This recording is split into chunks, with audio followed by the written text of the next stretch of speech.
Hello, uh, my name is Balasubramanian. I'm working at a Zoho Physical. This is my first event. I've been open-minded. I've been a React developer for 2 years, but after joining Zoho, I've been working with a full developer. So just to pick up everything. That's it. Bro, like you use React at Zoho because I've heard Zoho has their own framework. They don't follow any other framework.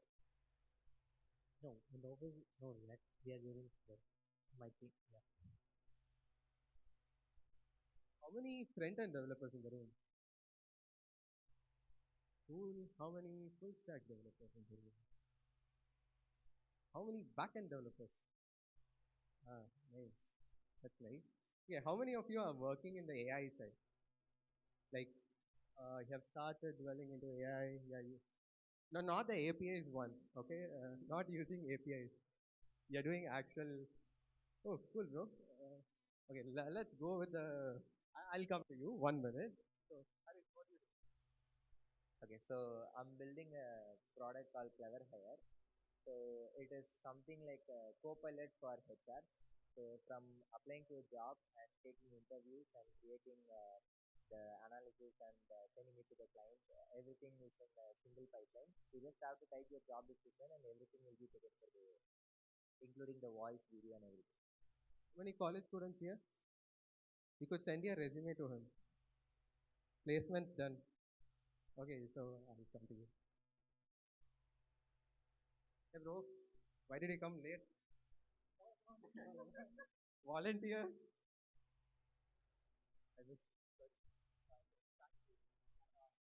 I'm Yuvraj. I'm Yuvraj Pandu. I'm working in Principal Software Solution in Flipkart. Actually, I'm working. Actually, we are based as contact service. So it's like a AI. It's like a AI, like based on the customer's previous details and every task and every ticket and everything. We will summarize everything what the agent needs to speak and so on. So we just started to build like that AI right now. So we will upgrade it. அதெல்லாம் இது desktop audio அதெல்லாம் டிஃபால்ட்டாக We are using everything. So I'm using how so we will see and we will Okay, guys, so we'll be starting in 2 more minutes. I'll get a final clearance from Little and then I guess we are good to go. So, 5 more minutes. Yeah, so we'll take 5 more minutes and then we'll start.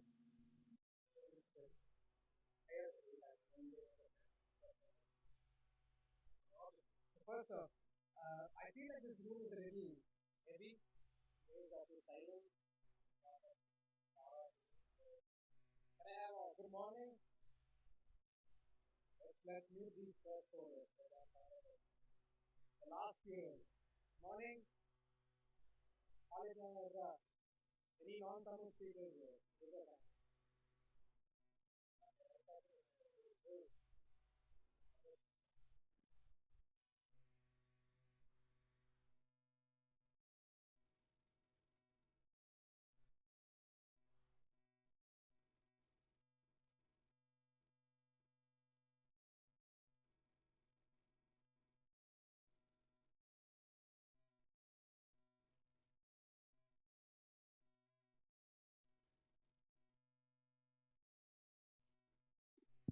Okay, guys, they are asking me to do an audio check. Let's check whether the live stream is working or not. So, this is Praveen loud and clear to the live stream audio.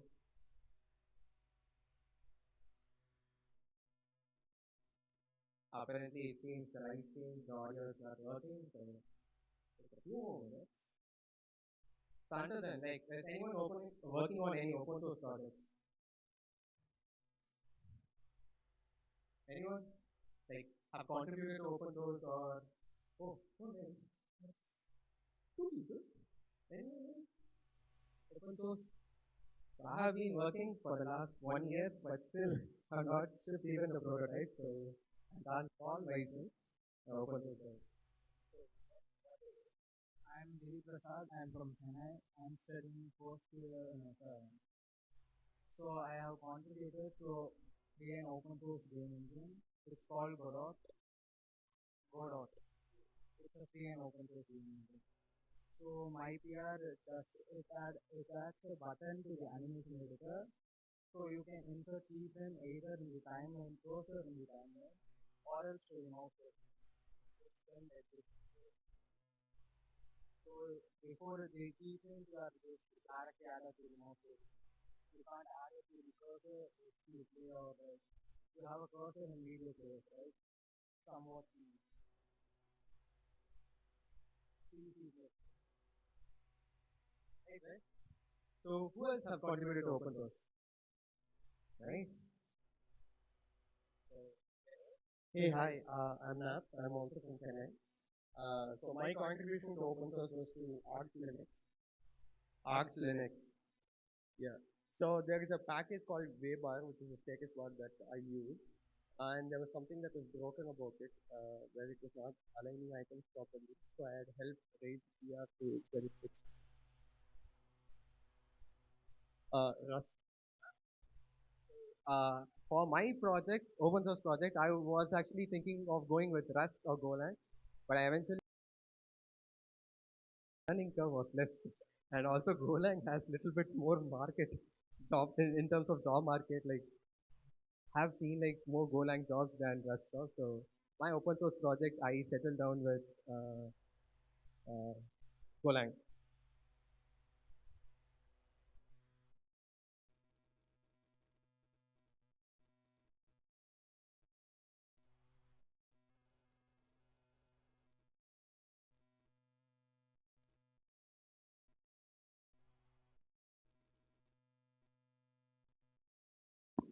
So I guess it's time to start.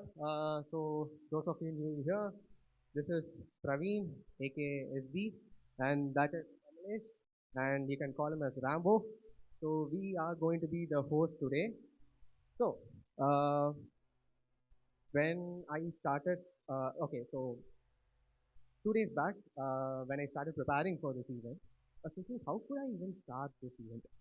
Okay, so at the same time, I was also reading this book called Dopamine Nation.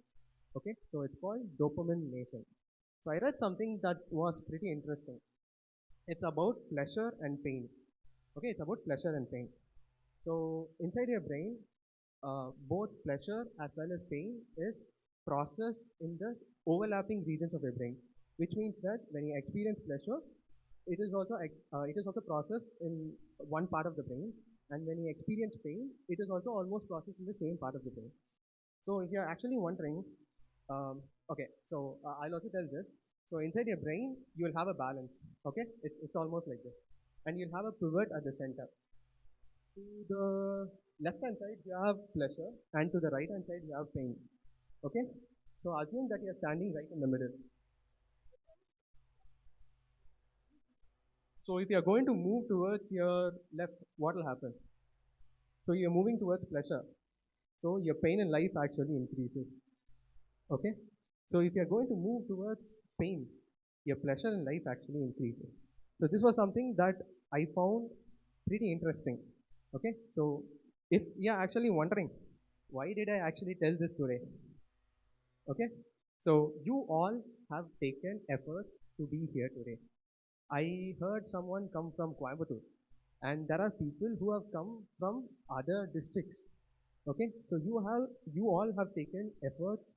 You have spent some time to reach here. So that's your pain point. Okay, that is your pain point. So our promise, we are going to make sure your pleasure side is stacked up. Okay, so how do we do that? So we have three exciting sessions today. So the first one is by Gopi Agasthia. Sorry, there is a change in order.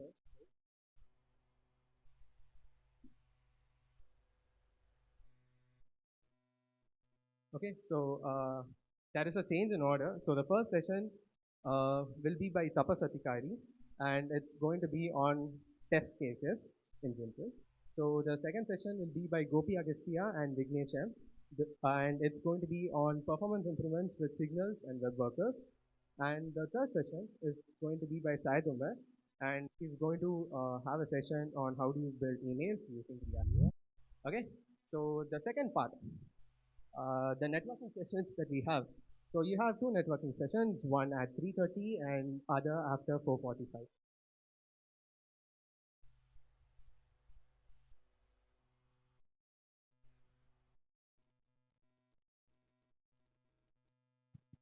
Yes. So where was I? Let's see. So you have two networking sessions, one at 3:30 and other after 4:45. Okay. So I'll tell you something that happened very recently. I wanted some professional help and guidance.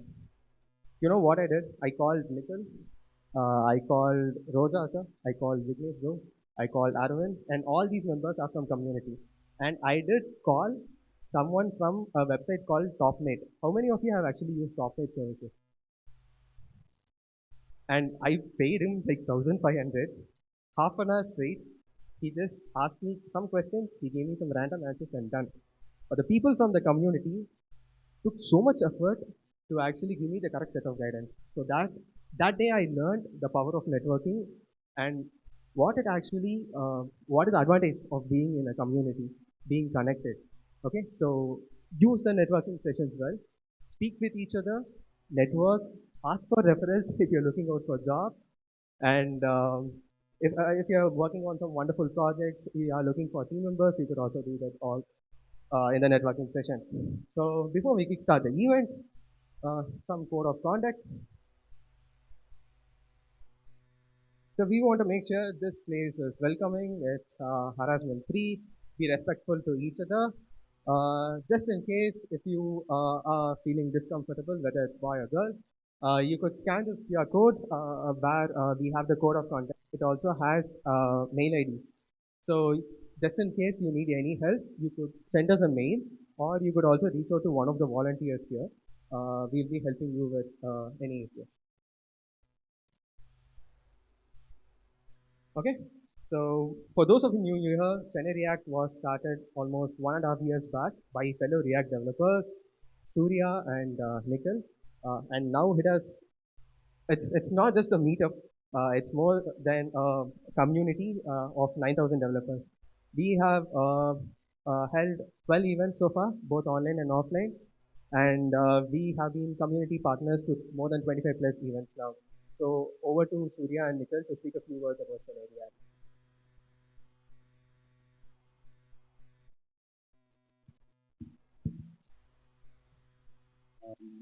Um, hi everyone.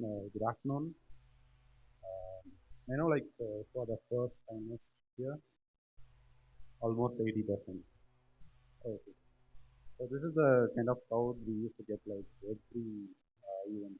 We started 1.5 years back in internship, and we also had like three events. First event was like 40 member team.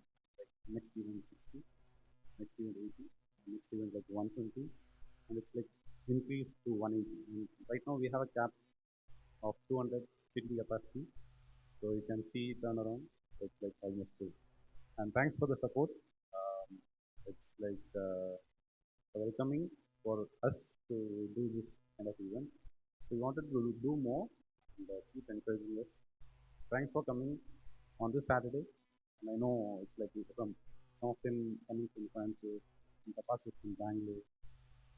You guys like taken efforts to come here. You guys learn something new. Thanks everyone. Enjoy the thank you.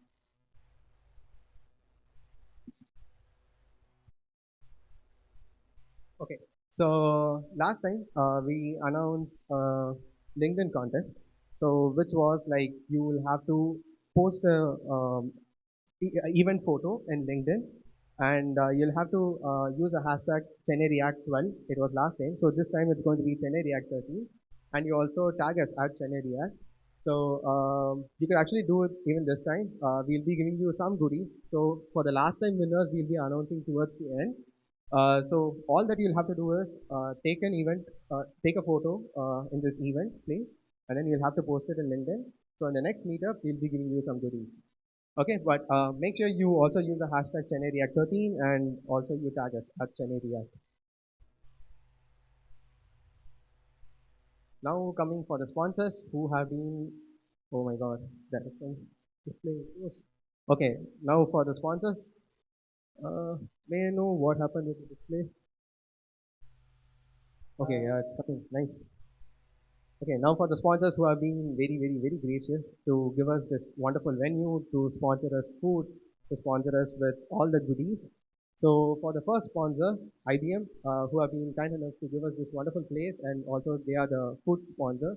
So a quick question. So how many of you actually know the full form of IBM? Even I did not know it till yesterday. How many of you know the full form of IBM? Yeah, nice, man. You're working at IBM. You're working at IBM? Then no. You're supposed to know, man. Otherwise, you're working at IBM. Oh, man. Okay, but yeah, it's okay. Yeah, okay. It's called Intelligent Business Missions. Until yesterday, I did not know. So yeah. So they have been here for more than a century. Um, so that's our first sponsor. Next, we have Resumex. So Resumex is for how many freelancers here? Any freelancers?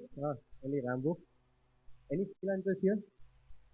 Okay, so Resumex is a platform which connects freelancers with employers using a blockchain-based smart contract for secure, efficient hiring and collaboration. So they are also going to have a giveaway.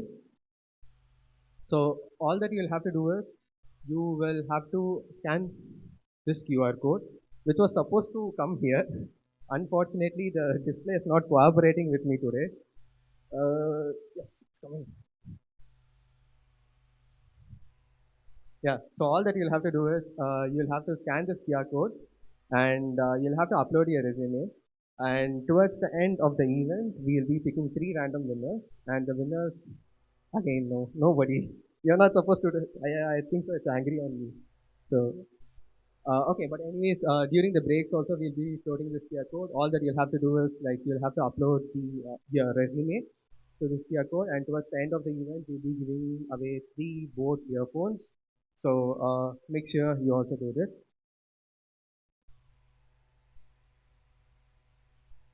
Okay, good enough. Okay, I'll just show this slide one more time. If you just have to scan this, you could do it now.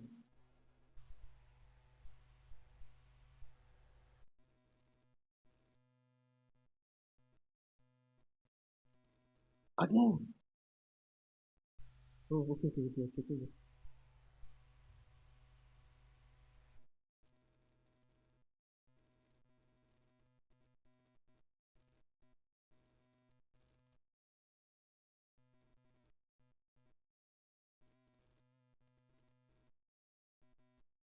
Finally, yes, thanks.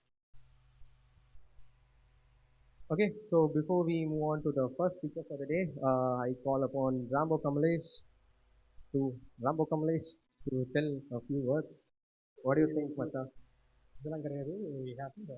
All right. So when I started this session, before I go further, please a reminder. I think most of them have not done this QR code. If you're not able to see this, ask any of the volunteers, raise their hands. They'll get the QR code to you. Make sure you do this because it's a shot in the dark. You either get it or you don't, but it's worth it. Just go for it. Just a few details here. So make sure you do this. I'm just going to pause it here for another few minutes. Okay,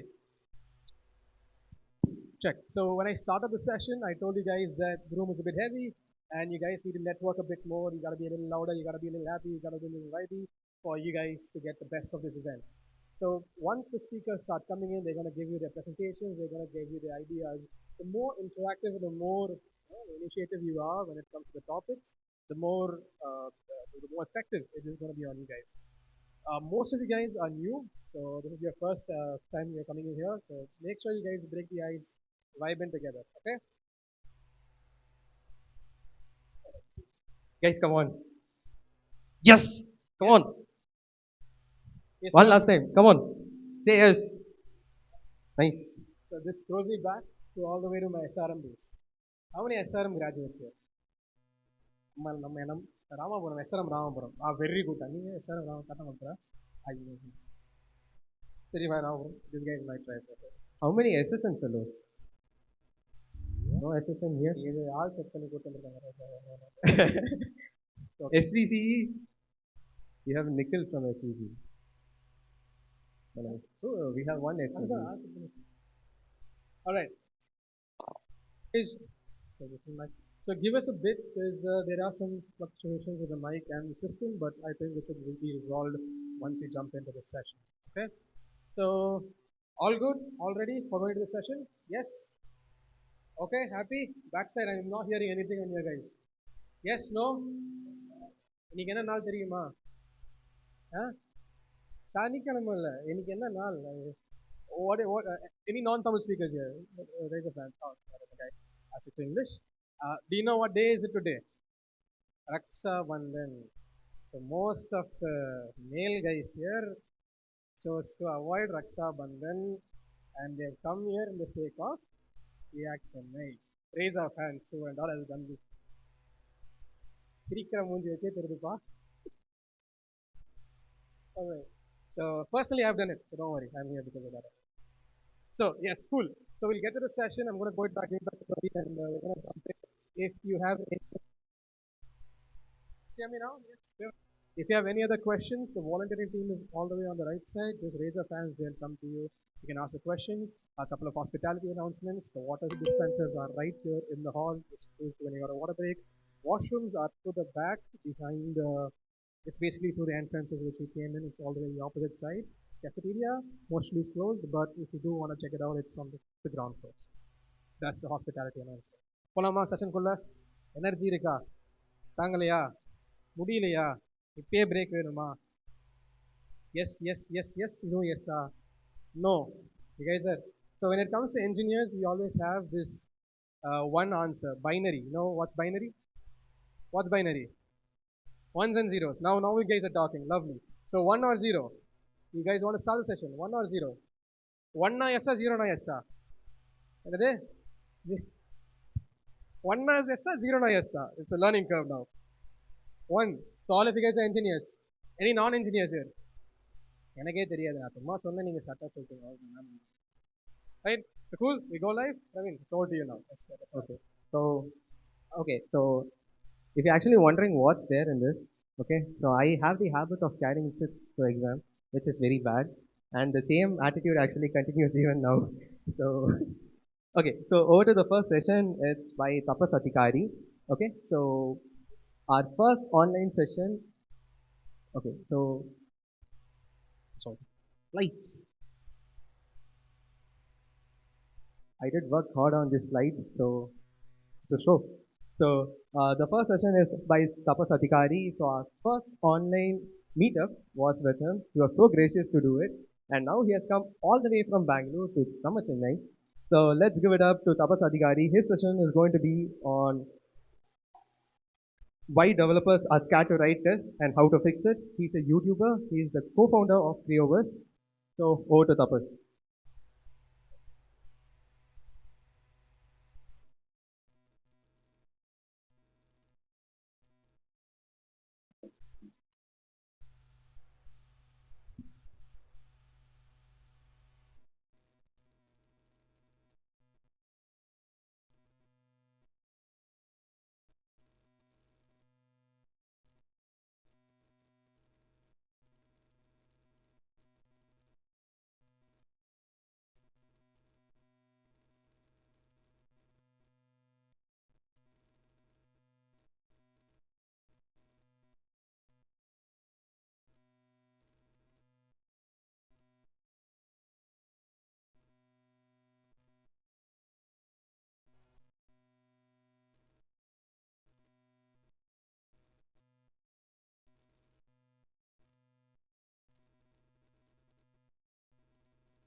Okay, so let's get started. First of all, thanks Chennai React for giving me the opportunity to deliver this talk. Before I get started, I'm not sure like how much you relate to this talk. Just to gauge that, I guess each of you here are developer. Is there anyone from QA background? One, two, three. Okay, this talk is for you guys also, but for rest of you, it is very relevant. Especially because I think as a developer is something that we are scared of. I feel personally after mentoring people for so many years, being a developer for so many years, and now running a company where mentoring and pushing many developers, this piece is still the same, for last 15, 20 years. So this talk is basically for each of us who think in this way. After doing any developments, right? How many of you feel in this way? I mean, say, managers, any managers here? Me also. We suck, right? We put lot of pressure on you. Like you have to finish it now, you have to push it now, and what you end up doing is this. So today I'm going to talk about the repercussion, the effect, side effect of this, and how to fix it. Now all the opinions that I'm going to push today are mine. So if you agree, great. If you disagree, I can't help. So with that, a small introduction of myself. So I've been developing as a software engineer for last 2 decades, and I'm a YouTuber. I have a channel called Tapascript. You can check out. The handle is at Tapasadhikari. I would love if you subscribe. I'm a technology blogger. I've been writing on free code camps, CSS tricks, and multiple places since ages now. I'm a founder of a startup called CreoWays and an open source community called React. And recently I started React Kolkata also. And I'm an open source enthusiast. So I heard that a lot of you have contributed to open source. Great. I've been doing it since 2016, and I just love contributing and giving back to the community. So from today's session, what can you expect? First thing to talk about, like why you and I scared of writing tests. Being a developer, okay, so that's the catchline. Being a developer, why we are so much scared. And we are going to talk about some of the misconceptions. And these misconceptions are something that actually triggers, for us not to write tests. Then how to fix that fear. So I am going to give you some touch point, and maybe it will work for you if you listen to it and practice it. And then some call to action, before we end it.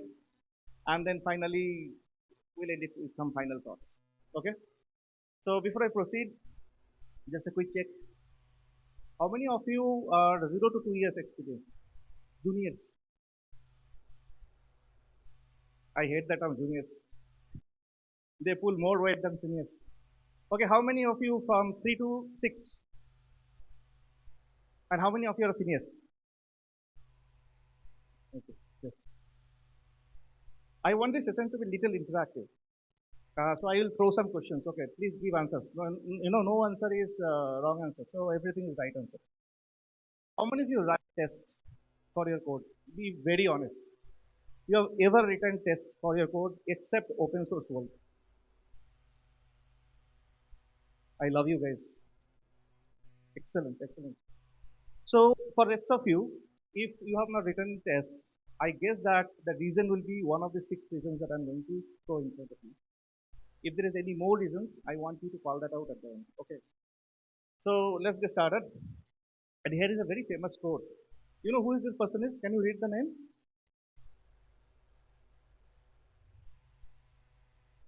So he told that he has only one rule, that is about writing tests. It's like washing your hands after using the bathroom. All of us should do. You don't need to, but people will notice if you don't, right? So writing test is almost like that. If you don't do, it's okay, but people are going to notice, and those people are your customers, who are using your software, your product, etc. What is this?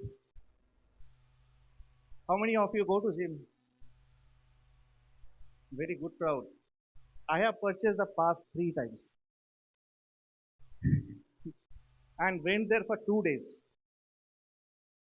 So writing tests, or the mentality for a developer to go towards tests, I feel is the gym subscription. We understand it is required. It is very much required to go to gym, be healthy, be good. But somewhat our back of the mind, you also say, okay, let's avoid it. Let's sleep. Let's watch Netflix. Let's go out. Let's have pizza. We do that. That's just a natural human behavior. It happens with me. So for a developer to write tests, the mindset is almost like the same. It's going to a gym, right? So now the reason, like, why this much hate? Why developers really hate? So let's go through this reason. How many of you think this is the reason? If you don't write test, that it will slow me down. Better I will code, push it, tester will test, it will go to production, I'll go home, I'll go to the next feature. Why I have to write test? Any of you believe that? Please be interactive with me. If you ever think that this is the reason that why you don't write test, raise your hand.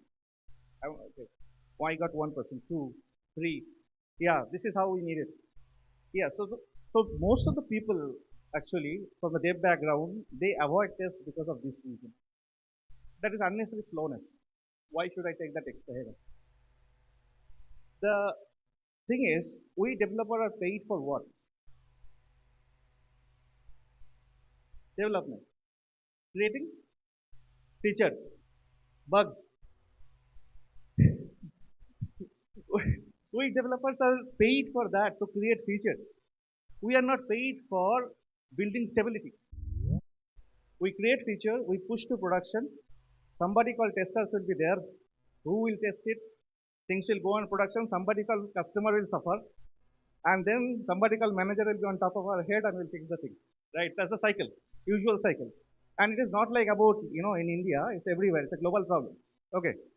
So slowing me down is definitely is a reason that we think back of the mind that the test is not required. I'm not sure if you have noticed this news 6 to 8 months back. A very established FinCorp, very, very established. All of you know the name. I'm not taking the name. Their payment gateway was down for 8 hours.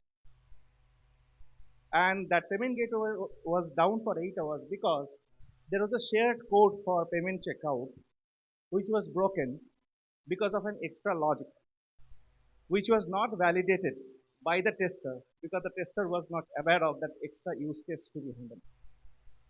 There was no test case written by the developer also to make sure that before even it goes to tester, before it goes to like staging, it will at least alert. And what happened? For 8 hours, it was down for a very prominent thing called, right? Loss of business. So definitely, your code without test moves fast, but it moves right into the chaos. Okay. So this is something that we need to understand. Though the first problem is identified, that it slows me down, but ultimately it creates a lot of depth. The depth is so high that in the bigger organization, we call them MNCs, they have a separate team which takes care of tech depths, bugs, maintenance. Correct? Okay, so that's the first reason. Let's move to the second one. Anybody feels it this way? I don't know what to test. I have to write unit test, integration test, end-to-end test. What test I have to write, I don't know as a developer. I don't know what to write. This is the second reason I feel because there is so much confusion around this area. Any of you can relate to this? You know what is this, right? Ice cream cone. That's the pyramid. Any familiarity with these two things from the test point of view? Anybody wants to call out? Any of you know this? So that is a test pyramid. It's a pattern, and this is the anti-pattern, which is called the ice cream cone pattern. Okay, so how it works? So let's go to the pyramid first. Bottom of the pyramid says it's a bigger one, right? The more you go high is the smallest one, smallest area. So the bottom of the pyramid says that write your code or write your code to test your code as much as possible in the unit level, function level. Then you move towards the integration level. So number of tests that you should write for your code and the function will be more than your integration test. And at the top of the layer is for the end-to-end test, the user-centric test, the scenario test that you write minimal, but make sure that as many tests you write for your functions possible is great because at the function level, unit level itself, if you can catch the error, there are very less likely that upwards, those error will be spawn up. So that is the test pyramid. The cone guy is a bit different. It's ulta. Cone says that start from here, write less unit test, less integration test, do more user-centric test. Because the philosophy here is like if your user is finally not able to use your product and your end-to-end test is failing, like a feature, you click here, a button you click, a text box should open, some background color should change to red. If that is not happening, there is no use of writing the test. So this is another pattern which is recognized as an anti-pattern because this is what is proven to be good because of the reason that I told. Like the more tests you write in your functional and the unit level, the chances are there that the most of the items are covered in the each of the functional level. So you don't have to really write lot of tests in the scenario, user scenario level. Okay, still there. Now the question like what to test as a developer, what to test. I think the answer for that is another question. Ask yourself what part of this feature that I am delivering now, if broken, will make my user angry. For example, you are creating a user list with that simple like to do box. All of us like it. You create a user, you delete a user, you update a user, so something like that, some feature. You ask yourself which part of this feature, if it is broken, my user will be most angry. And the answer is write a test for that. Start from there. You really don't have to write tests for everything, but you yourself will identify that what is the core feature for which your test is must because those are mandatory features. Okay, so that's the answer for the second problem. Now this is the third. Some of you tried that test cases, told that right, wrote those test and all. I want to go to those people, right? How easy it was or it is to write tests. Can someone say? Yeah.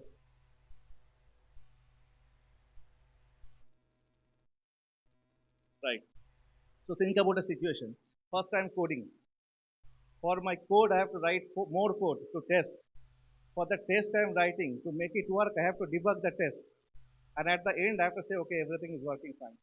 There's too much of the thing to do, right? So that is the feeling actually. So I tried once, but it was a nightmare. I think the nightmare, the problem comes from the fact that the right tooling, the selection of right tooling is not there. That's what I feel personally. There are so many things that you have to do test. Today's world with the framework and library, how many of you work with the direct DOM? Nobody does. We have React, we have Next.js, we have other things that takes care of the things, right? But at the end of the day, if something is broken and you have to write a test for it, you might have to get into the DOM level to write the test. That's the pain. That's the pain everywhere in the body. Okay, you don't know to take that. Then you are testing some async call. You have to mock the data. How to mock the data? What kind of data to mock? That's the problem. So those are the real problem, guys. I mean, no one is blaming us that we are not writing tests. There is a reason why we are not writing the test. This is one of the reasons. Because we are not hooking into the right tooling system to give us that opportunity to write tests. Okay? So this is the third problem, why we hate it. This is a story basically. The first test I ever wrote, it passed for the wrong reason. And the reason was almost for couple of hours I was I was actually checking like what is going on, and then I figured out it was not really testing anything because the reason was the test case, the test code that I have written. If you have any experience with writing tests, it says expect true to be true. So that test is going to pass like hell all the time. You are checking true with true is always going to be true, right?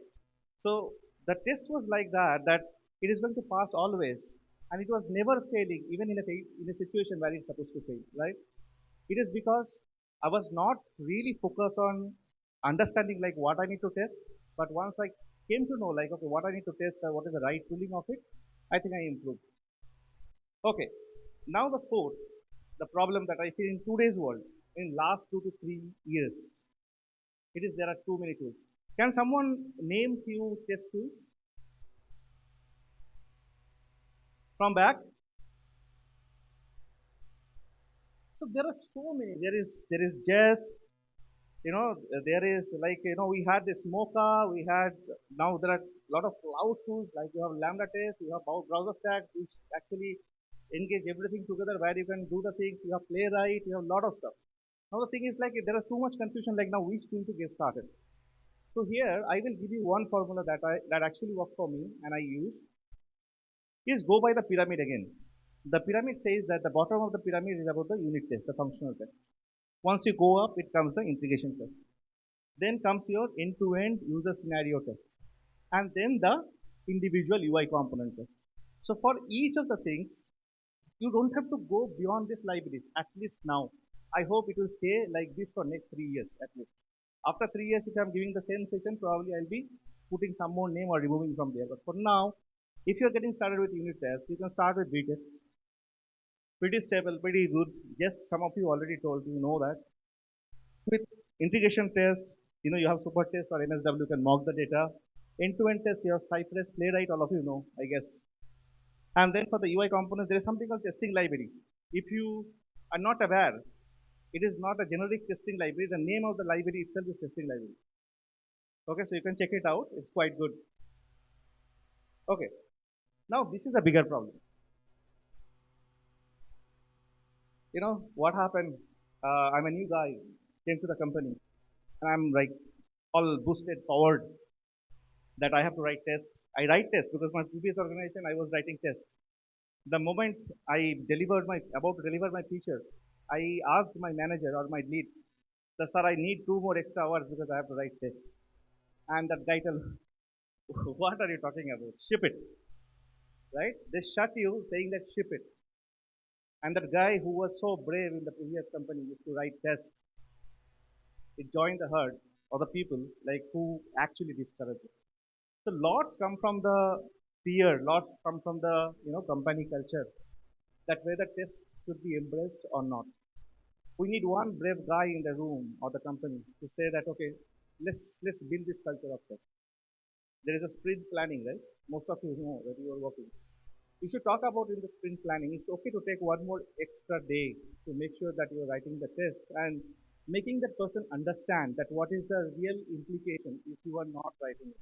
And what is the real advantage of that extra one day, which might say a week, sometime a month, later point. So changing that culture, I again told, we need one brave guy or a brave girl in the company or the team who should say that let's give one day for this feature so that I can keep writing the code. Okay, it's very, very important.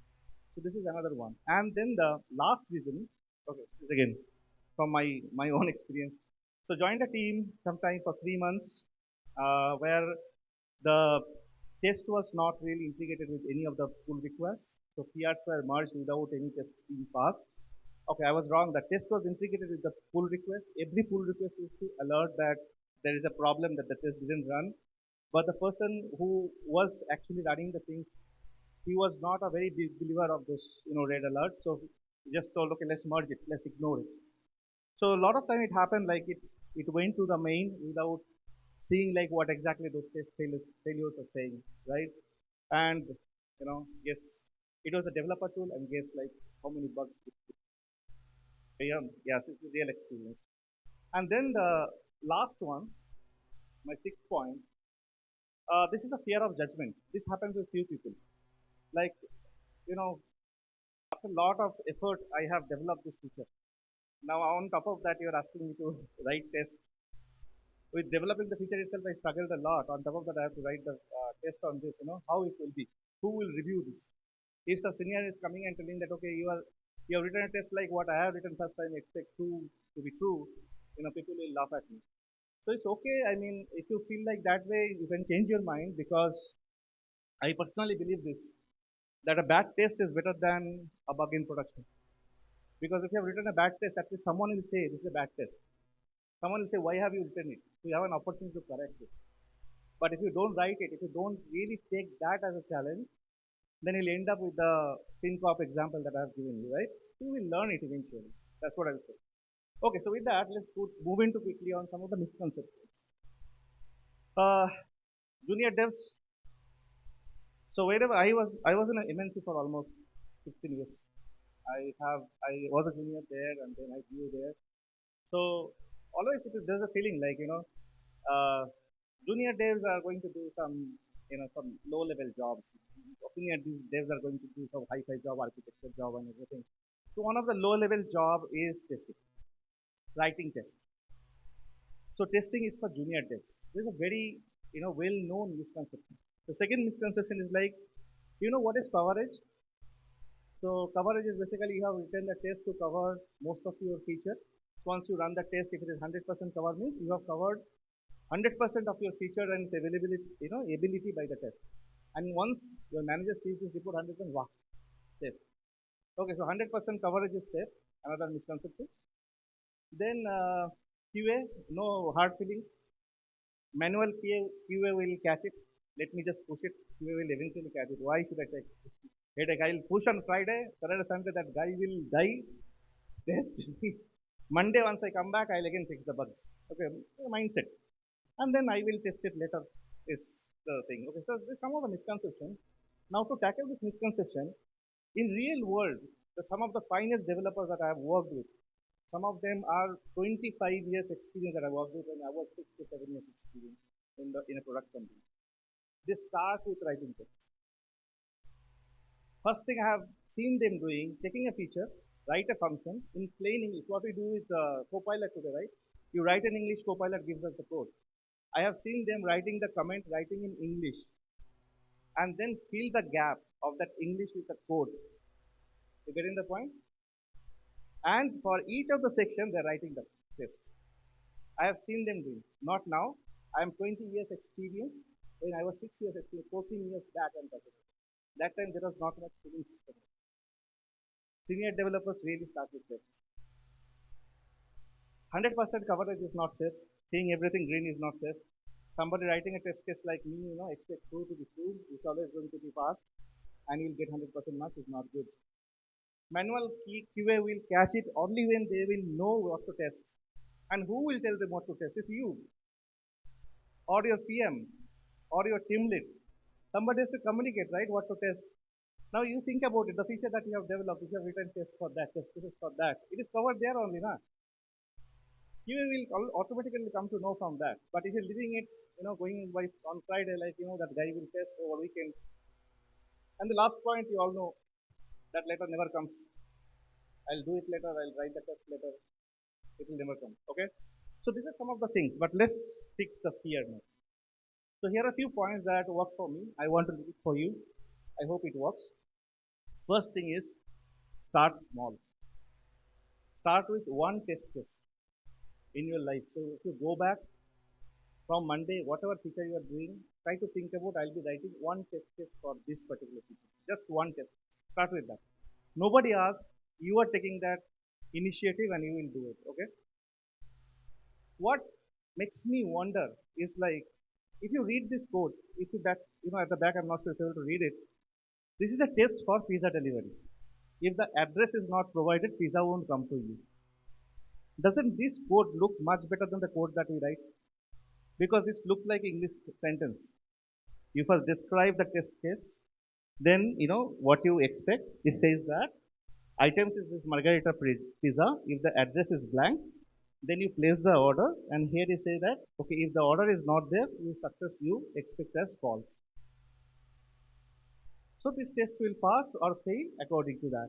So this code is much descriptive, I would say, declarative, I would say, than the code that we write. It is much easy to get started with. Okay, so write this readable test, then use some real tools. I have already given some examples. Those tools are really great in today's era. Think of your confidence that how much of the area that you are covering than the test coverage. The test coverage green report is important, but only when you are making sure that the test you are writing is correct. Otherwise, that's not of much use. And the last one is like what I told, that building to team habits. Once you are convinced that it is useful, talk to your peers, talk to your lead, take him for a tea or coffee and ask like, hey, let's do this. Okay. So that's what I'll say. Like, only way to take out this fear is by doing this. It has to start from somewhere and it's having a long-term benefit. That's what I'm trying to put as a point. Now, towards the end, some thoughts that I want to put in your mind, brain before I finish this talk. First is write one test. I told this already. So next time, whenever you ship a feature, write just one test by yourself. Start with the thing that you fear that it might break. That's all. Just one test. Second, most of the developers are gathering because today what you're writing, tomorrow you're going to forget. And tomorrow you'll be breaking the new things. So just to make your life simple right there. I mean, if you are going to maintain that code forever, but if you're someone who is having that cruel intention of leaving the company after breaking everything, is different. But if you want to be there, you should do that. And then the last thing would be like test what matters. You really don't have to test any getters and setters. Don't test getters and setters. Everybody understands what getters and setters are. Okay. Test that you feel that it will break someone's heart in production, including yours. So that's the only thing that I'll say that these three things keep in your mind. And after this much of lecture for last 25 minutes, if you still think in this way, I'll be really sad. Okay, this is for changing perspective. Okay, so I kept this one at the end so that once you go out, you should not be biased by whatever I told. This gives you two perspectives. One perspective is this, which you already in right now, and the perspective that I provided just now. Okay, so I can guarantee you that you will have a good time. So thank you everyone for listening to me. If you have any questions, I would love to take. You can find me if you scan this QR code. And thank you again. Any questions that anybody has? I'd love to take.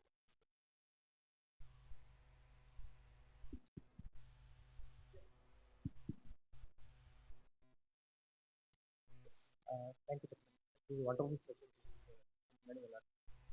So, one in this uh, year, for example, so for multiple developers started using the that I have to go for a use that is, and each and every developer likes for example, if a feature requirement is being provided, one developer used to see what is actually a real feature and they will implement it.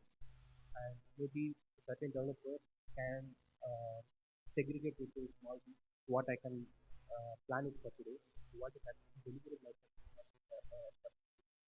so might be I just wanted to get the recommendations for our developers. So when actually the users need to start like they say I have to check it, I have like or I am going to deliver the feature, I have to identify what is actually the feature and so what is the recommendation? Yeah, great. This is a great question. So I will first recommendation. The recommendation is like you have given a feature. Let's take a feature of again to-do list, right? I have to list down the to-dos. Let's talk about that feature. Everybody understands to-do list. So if this is the feature, what is the expectation? My expectation is like if I have certain to-dos, I have to list the to-dos in certain fashion.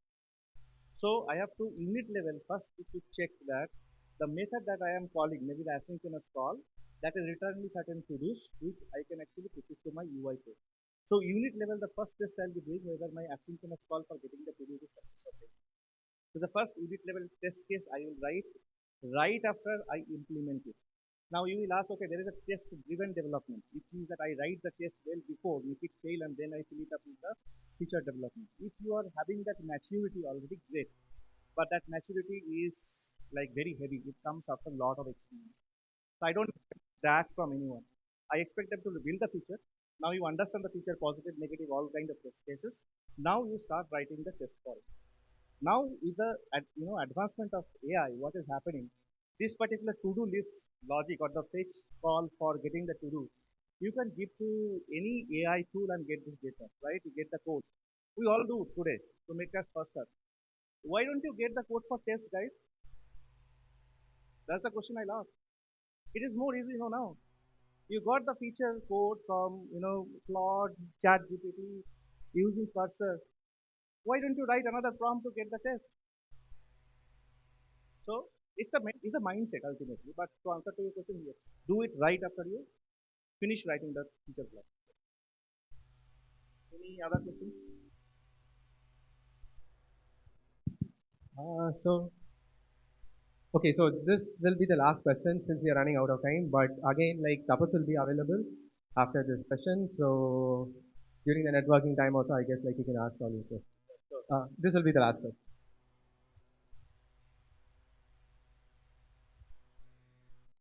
As you said, like you can use AI and with the free prompt to generate a test. Actually, I'm doing like uh, past 3 months I'm doing that. So usually I used to take a day to write a test, this test case for the complex UX case. But now it was currently a 2 minute work, really done. But I'm getting approved. PR was getting approved. My manager. That's good. The point is, I'm still getting 100%, but we are missing the scenarios. We are missing the scenarios. As you said, 100% is good, but not in all the time. And that's the point I just Yeah, want yeah, to. that's a very valid point. So the thing is, like, I'll quickly answer to that question. The folks who are taking code from AI and pushing it to the repository, first thing to keep it in mind that you are not doing any crime. This advancement of AI is for to give us the productivity. So if you're doing that is great. Only thing like you should know what you're copying. If that part is missing, then it's a crime. Okay. Okay, so if you know that part of the code, you're understanding what you're copying and putting, for test of the same thing. If you know the gap there, the code that AI is giving, and then you are actually patching on top of it to make it work for all scenarios, same thing for the test. Then you won't miss the scenario. Thank you for putting this. Okay, I'm here, so please let's network, and I'll try to answer all of your questions. Tapas, I have one last question. Yeah, sure. So let's say your seniors kept some time bomb and then they left the organization. Now we are trying to fix it up.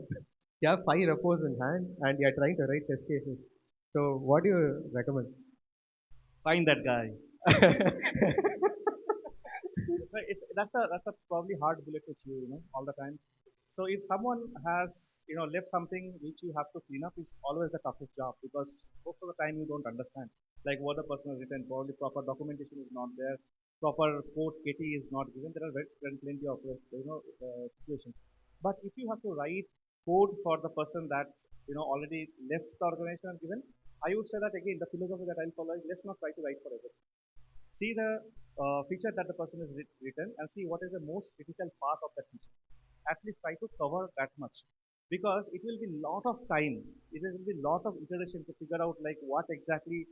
Even you have to probably break it in the unit level. The person may be senior but not have written so great code. So you have to refactor first to make sure that your test code is basically going to that. So my recommendation is only test the critical part for that. Don't try to do too much of the time. Thank you so much. It's actually blasting every now and then. So it's time to felicitate Tapas. So I invite Nikhil to the stage. Let's give a round of applause, guys.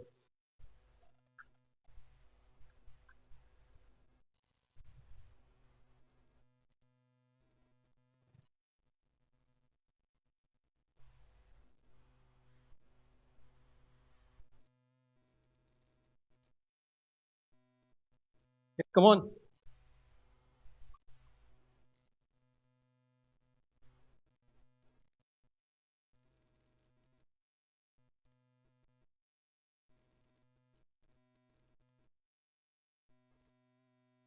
So now it's time for everyone's favorite part, the giveaways.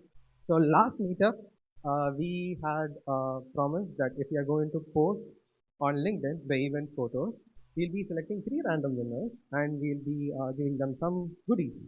So all the 3 winners in the last time event has come. So now it's time to do the giveaways.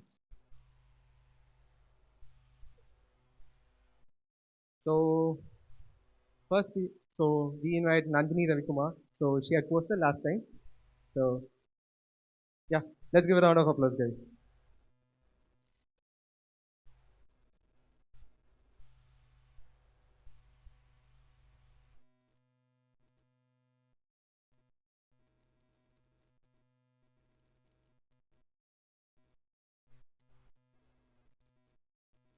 Guys, come on, clap now. It's not going to take that much of effort. Okay, so Nandini, wait. When we give gift, we also ask questions. Okay, so what did you like about the last event? What did you learn, and what did you post about? Okay, so that was my first meetup. So I gained a lot of knowledge. I haven't attended any of them before. So it was like I can met lot of friends and connected with everyone, and I could share all the knowledges, and I guess that's it. Thank you. Keep attending so you can get this gifts too. Thanks. Just a minute, I forgot to share the screen, so let's do it. That'll be- those are my notes. No.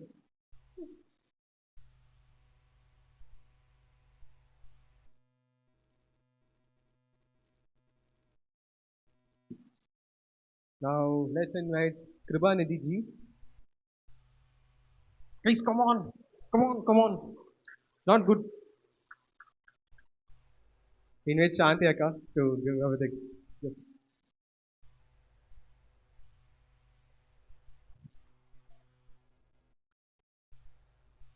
Okay, so okay, check the mic. Yeah, Hello. fine. Yeah. So, what did you like about the last event? So first, like, tell us like what you do, and also tell us like what did you like about the last event? What did you learn? Okay. So yeah. Myself, I am Kirubanidhi. I am working as a software developer in IT today. I attend the last event, connected with more people and learn about the AI. For the last event, they taken more AI topics. That's all. Thank you. Thanks. Let's invite Reshma.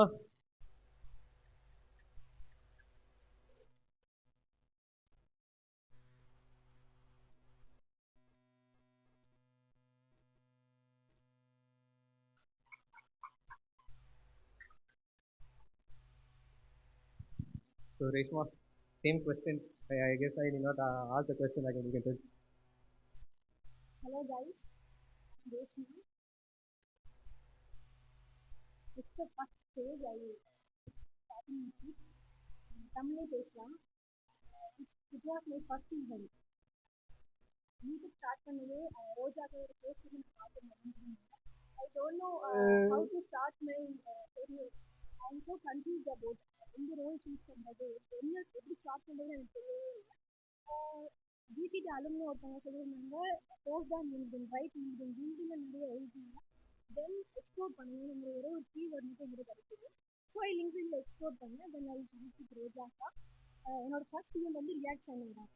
Maybe இந்த event எனக்கு வந்துட்டு பீப்புள்ஸோட முக்கில் and ரோஜாக்கோட comfortable feel இல்லாமல் இருந்திருந்தா நான் maybe next event attend பண்ணாமல் இருந்திருக்கேன். பட் ஆனால் இது ரொம்ப கம்ஃபர்டபுள் ஃபீல் கொடுத்ததுனால நான் நிறைய எக்ஸ்ப்ளோர் பண்ணேன். தென் ஐ நான் சென்னை வந்து 4 months ஆச்சு. I attend more than 10 meetups and one of the meetup get me job. இப்போ நான் ஒரு மீட்டப்பில் கனெக்ட் ஆனேன். I don't know who is me but நான் கேஷுவலாக போயிட்டு என்னோட கனெக்ஷனை ஸ்டார்ட் பண்ணேன். நீங்கள் யார் அப்படின்னு கேட்க ஆரம்பித்தேன். I don't just view of starter. Then அவங்க வந்துட்டு இன்டர்வியூக்கு இன்வைட் பண்ணாங்க. Then I clear 3 rounds of interview and I had got the job. Thank you for the event. And இப்போ நான் வந்து ஒரு பேசிக் சேலரியில் இருக்கேன். பட் ஐ வுட் சே நீங்கள் என்ன கெரியர் சூஸ் பண்ணணும்னு தெரில அப்படின்னா ஆஸ் அ ஃப்ரெஷராக வெளியே வந்திருக்கீங்க. ஃபோர் இயர்ஸ் படிச்சுட்டு இன்ஜினியரிங் ஸ்டூடெண்ட்டாக வெளியே வந்திருக்கப்போ நீங்கள் எக்ஸ்ப்ளோர் பண்ணுறதுக்கு ஒரு பெஸ்ட் ஆப்பர்ச்சுனிட்டி அப்படின்னா மீட்டப்னு சொல்லலாம். Thank you for this opportunity. That was so bold of you to come and speak this way. It's not easy to come stand in a stage and then speak. So let's give a big round of applause for Reshma.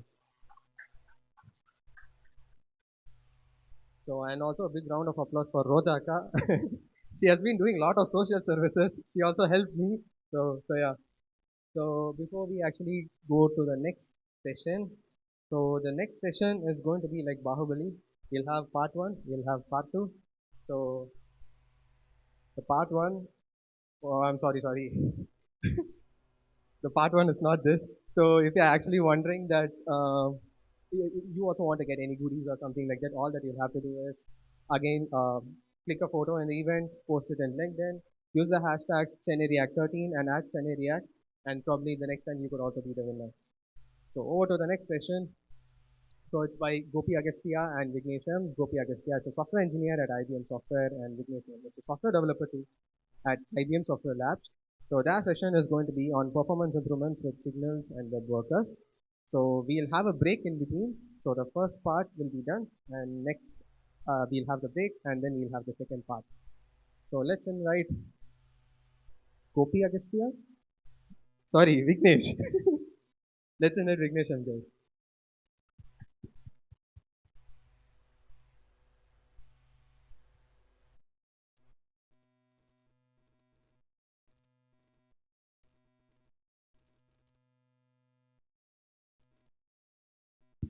Sorry guys, there was a small confusion. So we'll have the break only when we get the snacks. So the snacks are getting delayed a bit. So if it continues well, I guess we'll have both the sessions, then we'll go for the break. But if the snacks comes early, I guess we'll have the snacks break, then we'll go to the next session. There are some logistics issues. So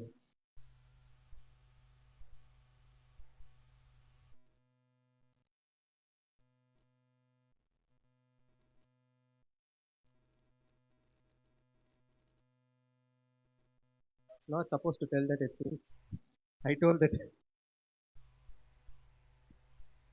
So until it gets connected, let's go to the back and let's have some fun. So so everyone is trying not to make eye contact with me. Okay, let's see. 3 rows, 3L3. Third row, left is this one, third person. Okay.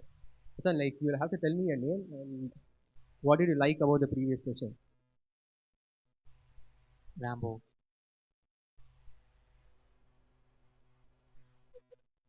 Last time it was my first evening. I was You're supposed to speak about the first event, not about Rambo. Da. Rambo, you have got some fans here.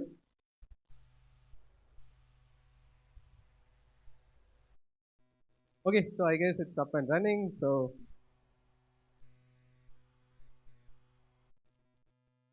I still remember like one of the previous sessions I asked like what did you like about the event? One guy said like I like the break much. We had like 5 sessions that time. He said towards the end of the event I asked him like what did you like about the event? He said breaks. This is better. Rambo was better.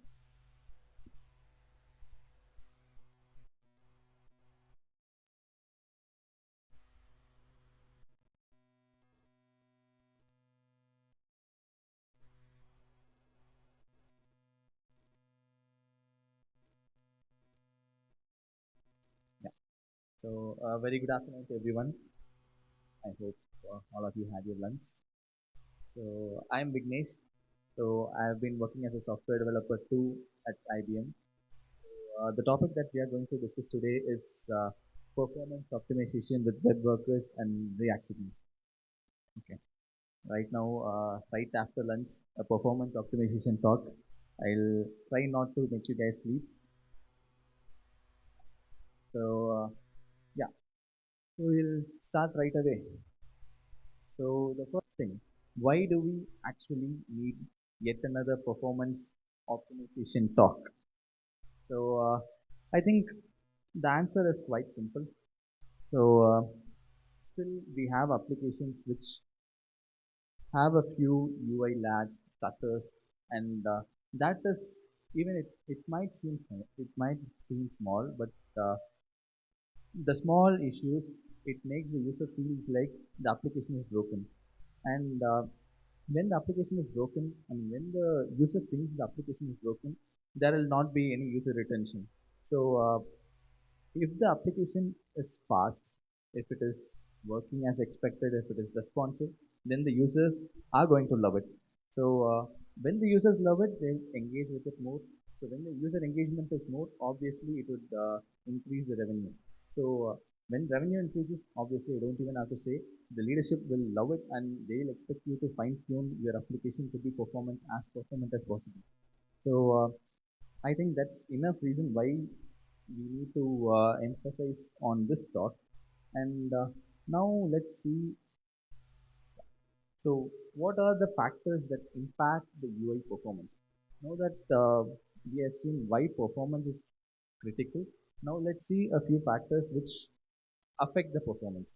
So, the very first thing, and like we all know, JavaScript is basically single threaded in nature. So, any task that runs, which is long and if it is slow, then it is going to block all the other items. So, that is one thing. And DOM updates. So, DOM updates, it requires layout recalculations and a lot of computation, so that is also expensive. And whenever we perform any complex computations on the UI, that requires a lot of CPU power. Like let's say if you're doing some a large file parsing or anything, so all these complex computations is going to impact the UI performance. And also, not even it's not even required to mention about the re-renders. So anybody who have used React, they might know React re-renders based on state changes. So if you are not careful about what triggers state changes and when the state changes actually, then we might be burning CPU cycles for action mapping when the re-renders are not needed. So I think we also have one optimization related to in order to prevent unnecessary re-renders, that will be presented later by Gopi. That's on React signals. So now that we know the usual suspects, let's dive into a demo to see what actually what actually I'm talking about in a real application. So my screen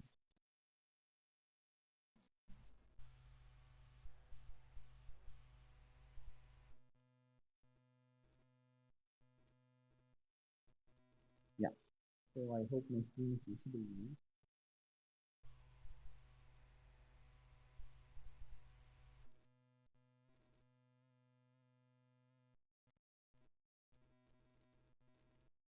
Sorry, I think I stopped sharing.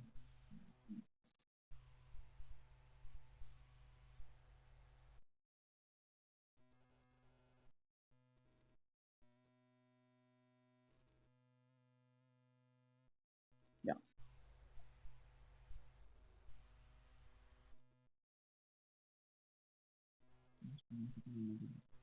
It's extended.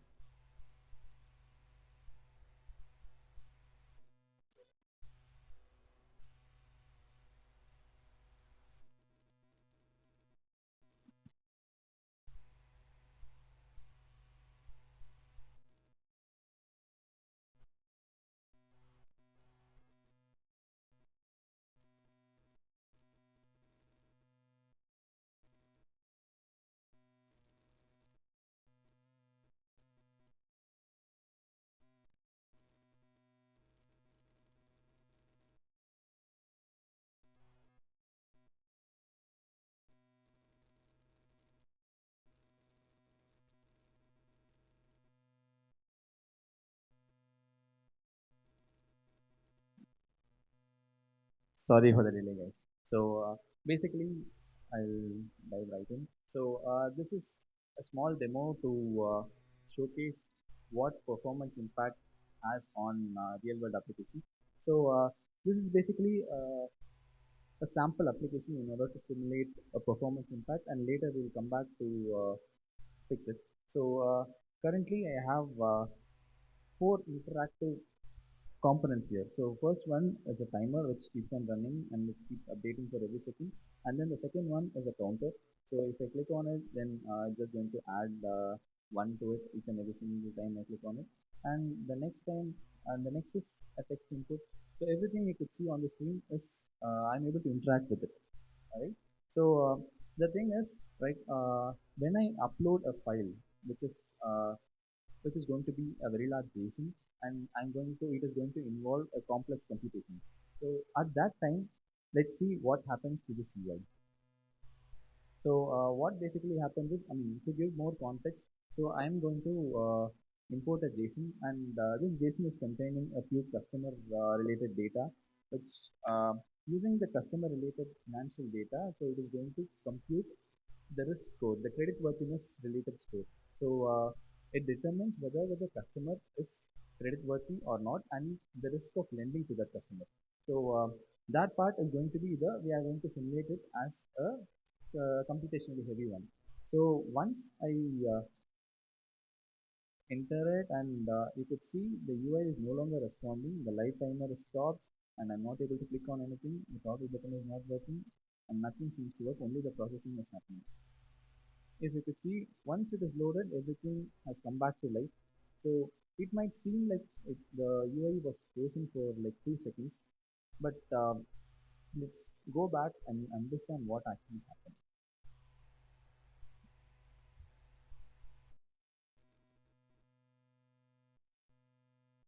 So what happened? Like once I imported a JSON, and it started to block the main page, and once the main page was blocked, we were not able to perform anything. The screen was actually frozen, and the browser was not able to update any of the buttons. The toggle buttons were not getting updated. The timer was not getting updated. The user just had to wait. So that's how we were also waiting, right? So it might seem like it's 1 or 2 seconds, but then that is going to have an impact on the user retention. So let's understand what happens behind the hood.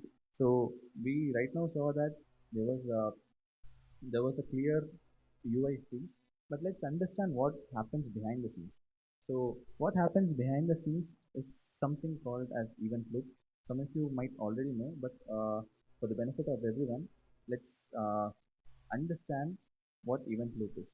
So like we mentioned earlier, JavaScript actually runs on a single thread.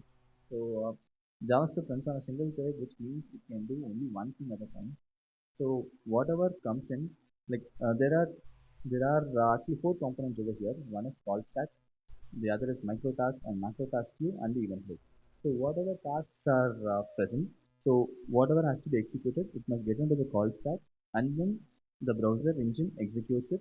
And once the call stack is free, it picks up the next item from one of these queues, and then the event loop propagates it into the call stack, and then the next set of items gets executed. So this is basically how JavaScript works.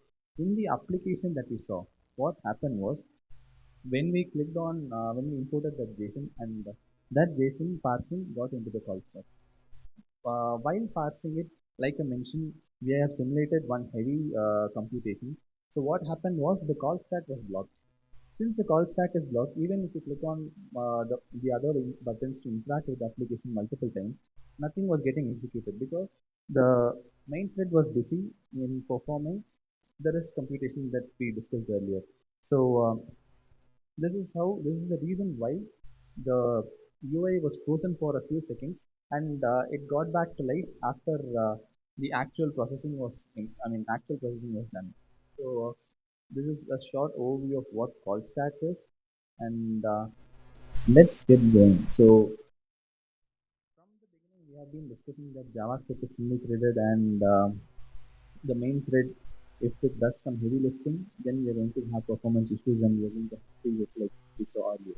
So one thing what we could basically do is we could move this computationally heavy task out of the main thread. So the reason for UI stutters, like it's because the call stack is doing some perform heavy works, and it is not able to pick up the other tasks. So what if we could move these tasks out of the main thread? So that is the whole point of it, and that is where web workers come into the picture. So web workers are nothing but web APIs, like they run in a separate thread. So apart from the main thread, they run in a separate thread, and they execute tasks in the background in parallel. So they can be used for computationally heavy tasks, like let's say we are going to pass a large JSON, if you are going to compute the Fibonacci of 45, or if you're going to do some image processing in the UI. So for all of these tasks, we could spawn a separate thread, and then we could execute the computationally heavy items on the worker thread instead of doing it in the main thread. So this makes sure that the main thread is not blocked, and the UI is still responsive. So like I mentioned, since there are two threads, there should be some communication between the main thread and the worker thread, right? So That happens via messages and events. So let's dive into it. And you guys might have a question like, how is it different from async for a write, right? So they kind of seem similar, but they too serve different purposes. So like let's take an analogy. So if we let's consider JavaScript environment as an office, and it's a busy office. Let's say there is only one receptionist. So that busy office is getting multiple calls. That receptionist might be able to pick one call at a time. Then they might put one call on hold and then pick the other. But then he or she can only answer one call at a time anyway. So this is an classic example of async and await. So even if we offload tasks as promises, they have to be executed in the main thread only. But on the other hand, when it comes to web workers, let's assume the same office, but instead of having one receptionist, let's say there are a couple, three or four members. So this way, they'll be able to pick up multiple calls at a time, and then the response will be faster. So whenever we whenever the task is asynchronous and it is not computationally heavy. Let's say for if we have to fetch the response from the back end, then other like set timers or something, then we can make use of just async and await. But when the task is computationally heavy, like I mentioned, some image processing or some long running task, parsing large files in UI. So for those items, we can go for web workflow. With that said, so we'll just dive right into how to set up a web worker. So it's quite straightforward. So basically, we can just get started in a couple of minutes. So you will just need one worker file. So if you could see, you have to have a separate file for the web worker, and in web worker you are going to have one method. So this is going to be the event listener for messages coming from the main thread. Like I mentioned earlier, the main thread and the worker thread, they communicate via messages. So for all the messages from the main thread will be the function handler would be called, and the heavy computation that we discussed, so that is going to be done in the worker thread. So this is going to be a separate thread. It is out of the main, and the computation will be done here. And once the computation is done, the response will be sent back to the main thread. So so whatever heavy lifting that is being done, it is done by the web worker and not on the main thread. So this means that the UI will stay responsive, and there will not be any freezes like we saw earlier. So we saw how the worker thread would be set up. On the other hand, this is how the setup in our actual code or the main thread would look like. So we'll create one worker object. So the worker constructor is how we will create. So like we mentioned in the previous slide, we saw one worker file which is being created. So for that, we are creating a worker object with that script. So this worker, when executed, uh, when we send messages, it will automatically send it to the we'll send it using the post message API. So post message API, what it's going to do is it is just going to send a message. In this case, we are going to send 1, 2, 3, 4. We are just sending an array where once we send using post message, it will be captured on the worker thread. So this message will be listened there, and a response for this after doing the computation will be sent from the worker thread back to the main thread. So that is what we will be receiving on the on message handler over here. So if you could see, we are just sending the message, and then once the message is received, we can do some processing in the main thread, and then we can just terminate it. And whenever there are any errors in the web worker that are not caught, then they'll automatically get caught in the on error handler. So this is just a basic snippet of how it works. And now we'll go back to the same application that we saw earlier. So previously we just saw the application was freezing and it was not responsive, right? So now let's go back to the same application.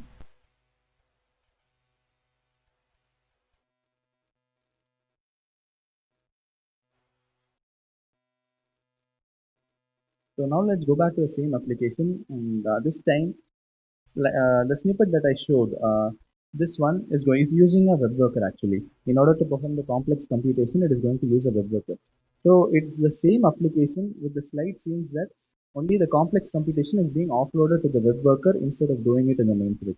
So it's the same website, everything works right now. And if I click on select file and select on customer data.json, even now it will be responsive because this particular process is being carried out in the worker thread and not in the main thread. So the main thread is still responsive to whatever the user interacts with. So if you could see, the computation is done, but the only difference between the previous one and this one is better user experience, right? So we'll go back to the slides and focus more on what is happening.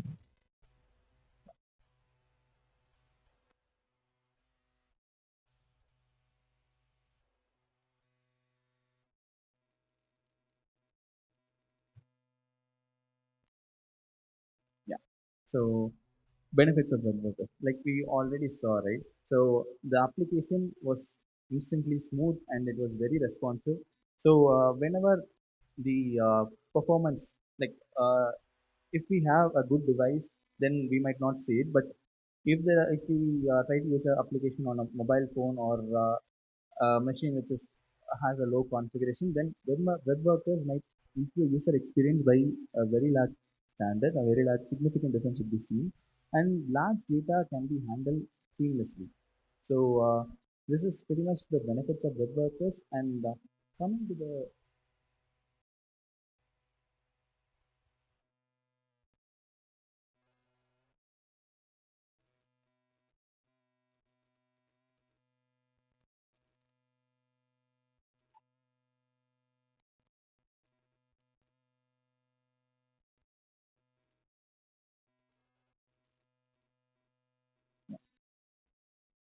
sorry for that. So coming to the limitations of web workers. So web workers, they have direct access to DOM. So you can't do direct DOM updates. There will be no access to document object and window object, and transferring large objects using the post message API that we discussed earlier. So what internally happens is the post message is taking the entire clone of the object. So it is going there. It involves serializing and deserializing. So copying a very large object from main thread to, so we have ways to overcome it. So we basically have something called,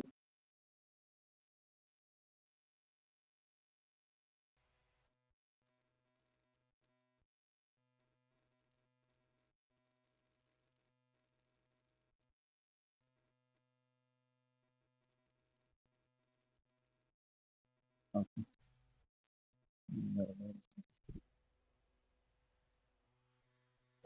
so transferable objects, like I was mentioning. So when we are trying to send messages using the post message API, so the object would be copied from the main thread to the worker thread. So it is not passed by a reference; it is passed by value. So if it is a very large object, then it is going to involve some performance bottlenecks there. So there is something called transferable objects. So these are the objects which have resources that could be transferred instead of copied. So if you could see this example, it is the same snippet that we saw in the earlier slides. So just that there is a slight difference. So in the post message API, there is a second parameter. So with this object, so we are passing in the object. In that, we are passing in a list of items which are transferable. So in this case, the data which is a buffer. So a buffer is like a binary way of holding things, just to put it in layman's terms. So this memory block can directly be transferred to the worker thread. So the entire object would still be flown, but then the buffer, which is actually going to be the one which is computationally heavy, and I mean the one which holds a lot of memory, that is going to be transferred. Only the memory pointers will be changed. So that is all about the demo that I had. And one more thing is, once we transfer the buffer from main thread to worker thread or vice versa, we will not be able to access it again in the same thread. So in this case, we are passing in the buffer from main to worker thread. So once it is passed, we will no longer be able to access buffer from the main thread. Its memory and everything will be transferred to the worker thread's context. So I think that's all for the demo that I have. I'm open to any questions. We okay. So I have one question. What is like this concept of like improve the data process using machine? Can you provide a use case? That use case that we utilize the So with the like the JSON passing example, etc. So if the user is uploading something and if you're going to if you're going to pass the data and do some computation. So if we nowadays front-ends are like we use it for like ML models and doing image manipulations.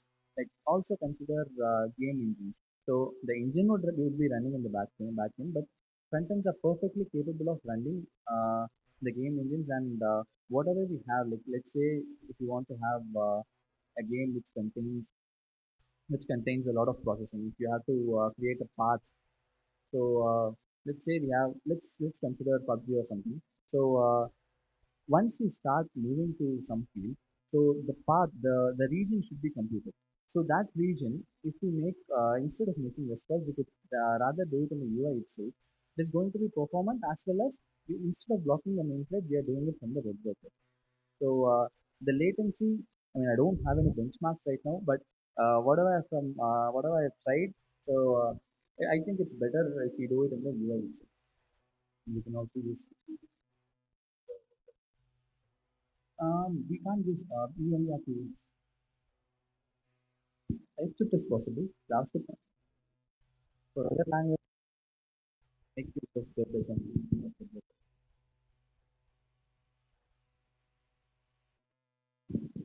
so we are actually running out of time. Vignesh will be available during the breaks. So I guess like during the break you can ask the remaining questions. So let's give a round of applause, guys. Thank you.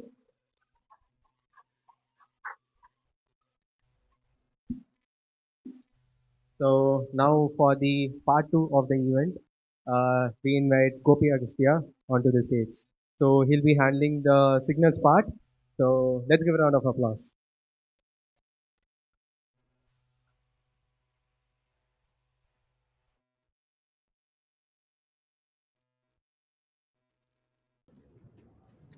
So So until that until gets that gets connected, I connected, guess I next guess week next we week have we War have 2 War coming 2 up. coming up. Who's pumped Who's up for pumped up War for 2? War 2? You're pumped up You're for pumped up for nice. nice. Right. Right. No, No, only only Cooley. Kohli. Any Any junior junior NTR fans. India fans here? Hrithik, Hrithik, Hrithik Roshan. Hrithik Roshan. Woo! Woo! Nice.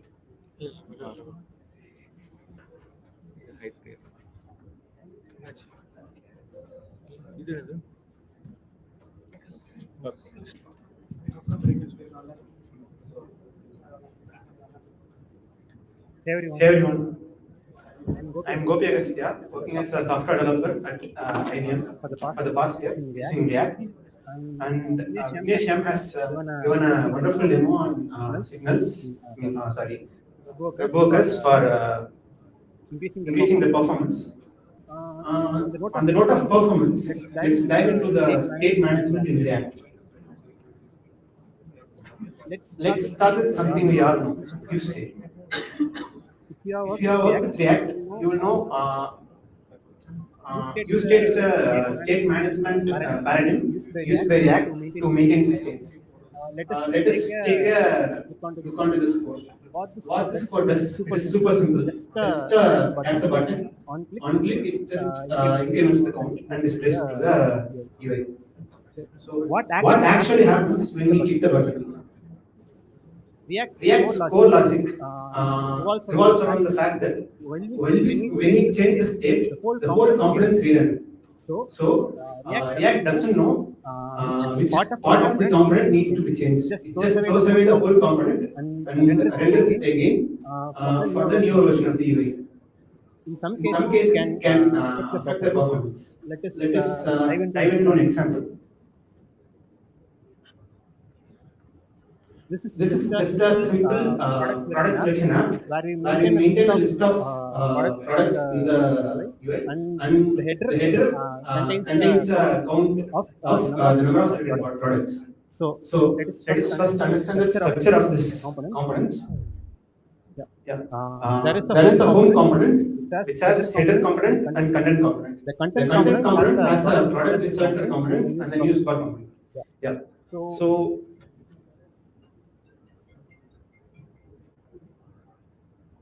this header this header component component and the and the product selector product selector component component shares the shares same the state. same state. So we So we maintain the maintain the state state in their in the least common least common ancestor, ancestor, the home the component. home component.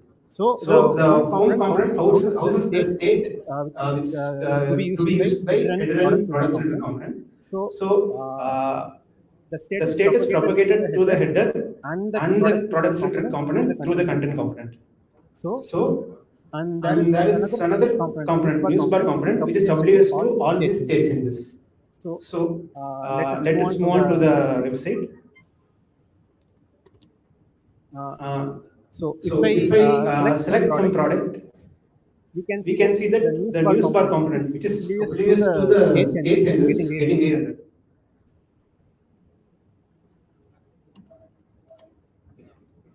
So So uh, uh, the the rendering of rendering of newsbar news bar component, component is is totally totally unnecessary. unnecessary. So So in large in large applications, applications, thousands of thousands these of these re-renders can re-renders can significantly significantly, significantly significantly impact the impact the performance of the performance of the application application using it. using it. So how do So how we do we make it so make it that so that the the news bar news bar component does component not does not re-render while re-render while we we select the select product? the product? So So there there may may be be many ways many to ways to memorize the memorize the component. component. And And similarly, similarly, I'll I'll talk on a talk new on a note new note, a a concept called concept called signals. signals. What What signal signal is? does? Signal is an Signal is an object object that that holds the holds the value of the value of the state state and and tracks a tracks a dependency dependency graph, tracks have a have a dependency graph dependency graph which which tracks which tracks which components use the components use the state, state, and and when the when the value of the value of the signal signal changes, it changes, only it only notifies the notifies the components which are components which are using this using the using the value value and and only only update them. update them. So So this is a this is a same same counter counter code using code using signals. signals. So So here here we just we just initialize a initialize a signal signal object object with with zero as zero as value, value, and and on button on click we button click just we just increment the increment the value. value.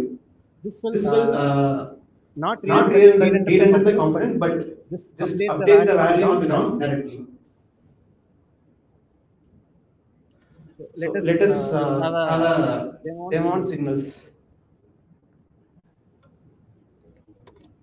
This is the This is the same same app which app is which is developed by developed by signals instead signals of instead of state and state and use effect. use effect. So So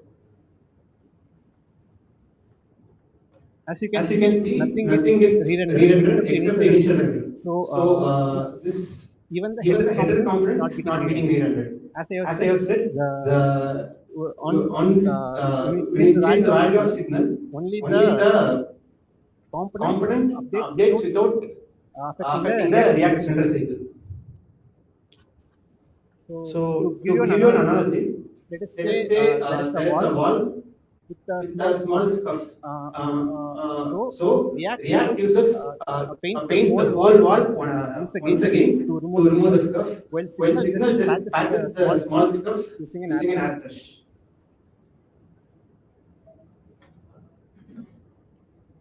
So So how how signals work signals work under the under hood? the hood? So So think of think of signals as signals an as an object, object, and and it has a it has a value. value. Once Once component component or some or some components components access the access the value of value of signal, signal, it it subscribes to the subscribes to the signal. signal.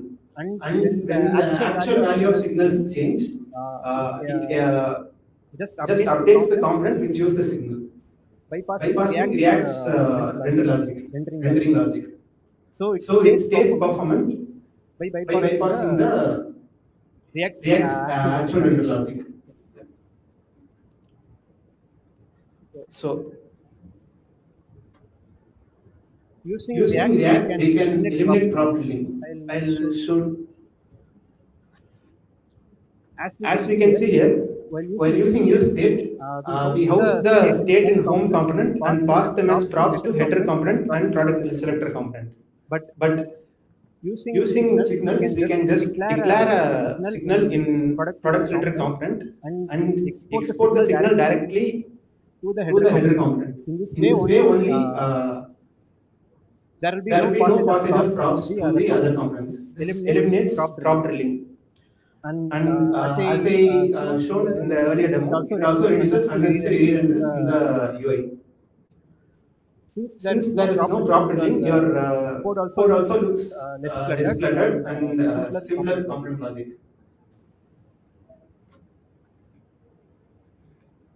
But you may be wondering, if React's signals are this good, why it's not adapted? It is because of two main reasons.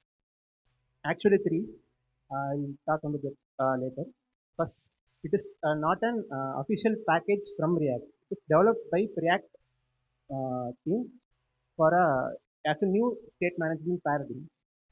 So it is not made for React, and it can be used by React by patching React's internals during runtime.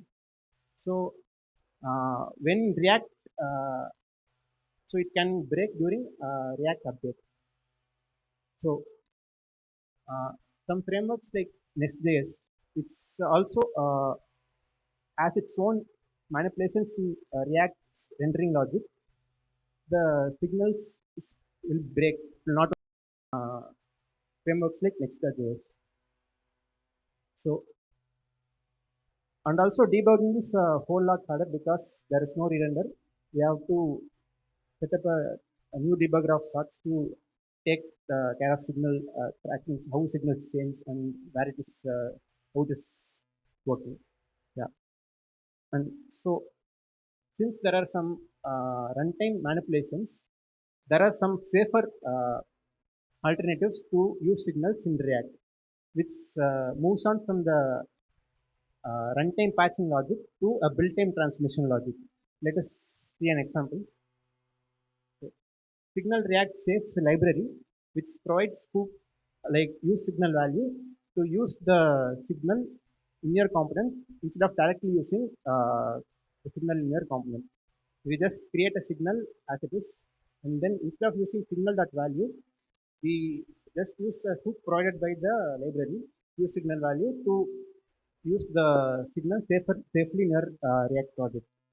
So how does this hook eliminate or increase the safety of using signals in React? Yeah. So as I said, it moves from runtime patching to built-in transmission.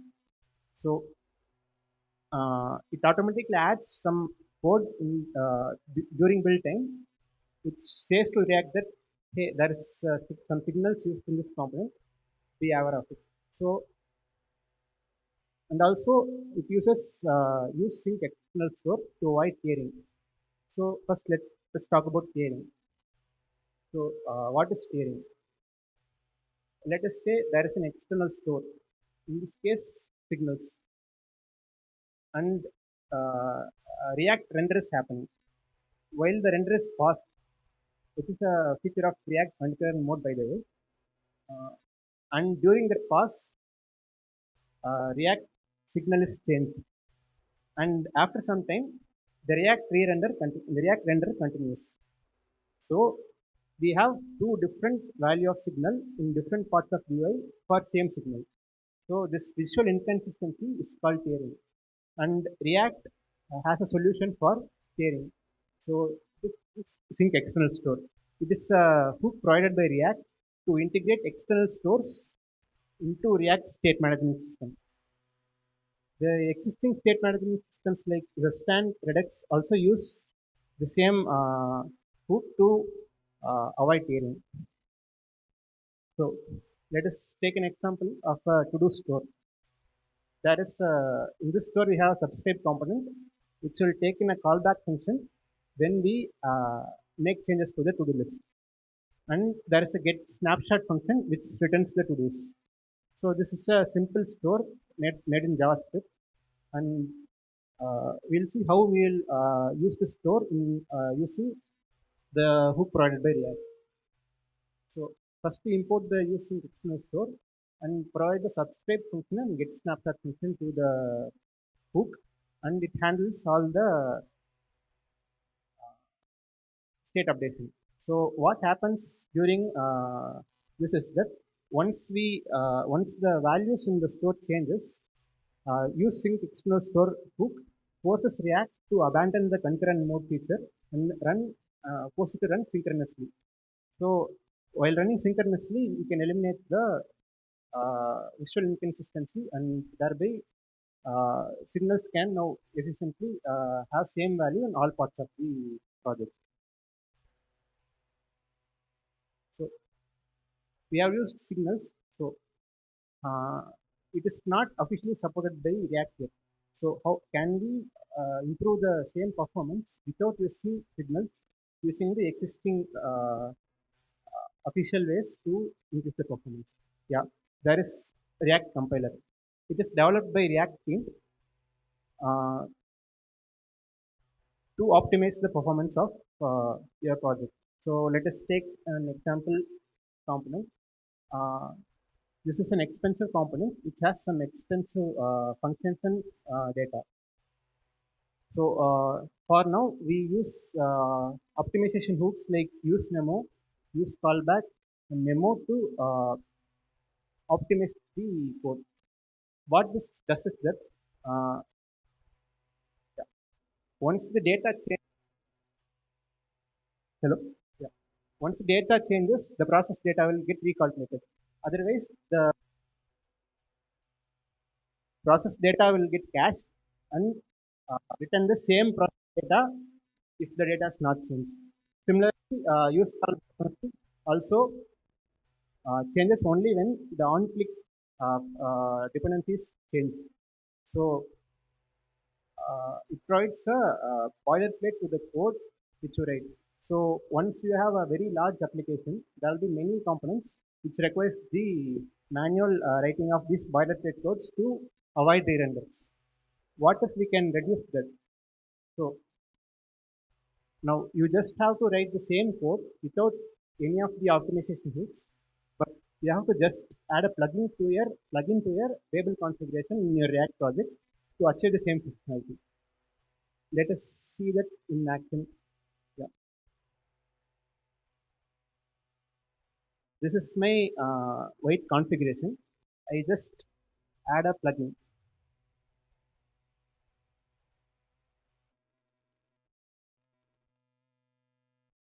and go to the same demo which I have shown before and see here. Once we change the state, the newsbar component is now not getting redirected. So this is a plugin developed by React team to increase performance of the application without without the need of optimization hooks like use memo and use callback. Yeah. So before releasing the React compiler to production, uh, React team tested it on their own applications like Instagram and Quest Store, and they have observed up to 2.5 times faster user interactions and 12% improvements in initial load times just by using React compiler and nothing else. So this served as a crucial testing ground before the React compiler is made public. So what React compiler does under the hood?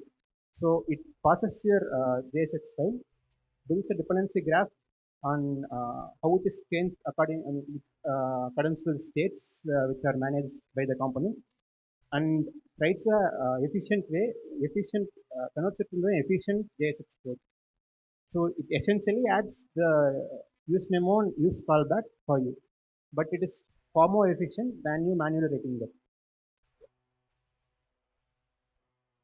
So the key takeaways are just using plain use state React state management solution like use state can be inefficient, and there are ways to uh, solve them.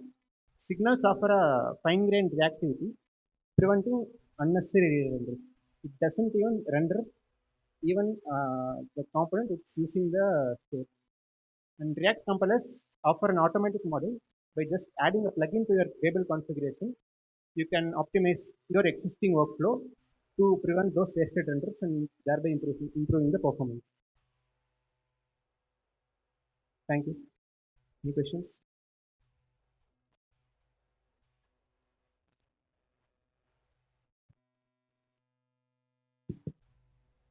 So I guess we will not have any more questions. Okay, so that will be the first and will be the last question because we are running over. Hi, this is Siddiq. What is different mainly Redux and we can implement all the Redux now. Why I should choose Vignesh? React is, signals are just another uh, tool in your toolbox to manage the state. It just avoids the redundance completely and just uh, directly updates the DOM instead of saying React that hey, this value is changed, so you can re-render the component using the new state. Instead of doing that, it directly updates the DOM itself, like unlike other state management solutions. Okay, sir.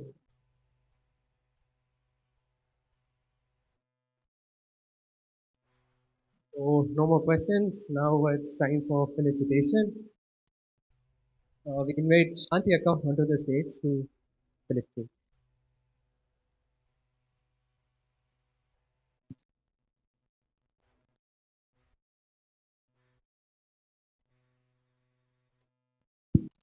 Just a minute.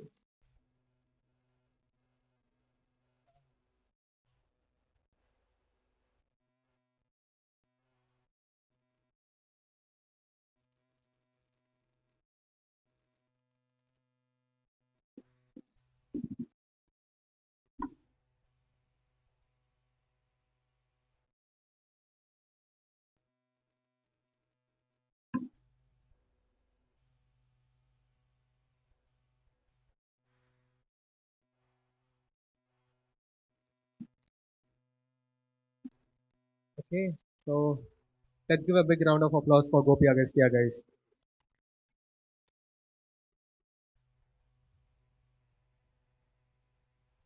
I made M onto the stage, and I was actually speaking with Vignesh. This is his first talk as a speaker, so it takes lots of guts to do it. Let's give a really big round of applause for him.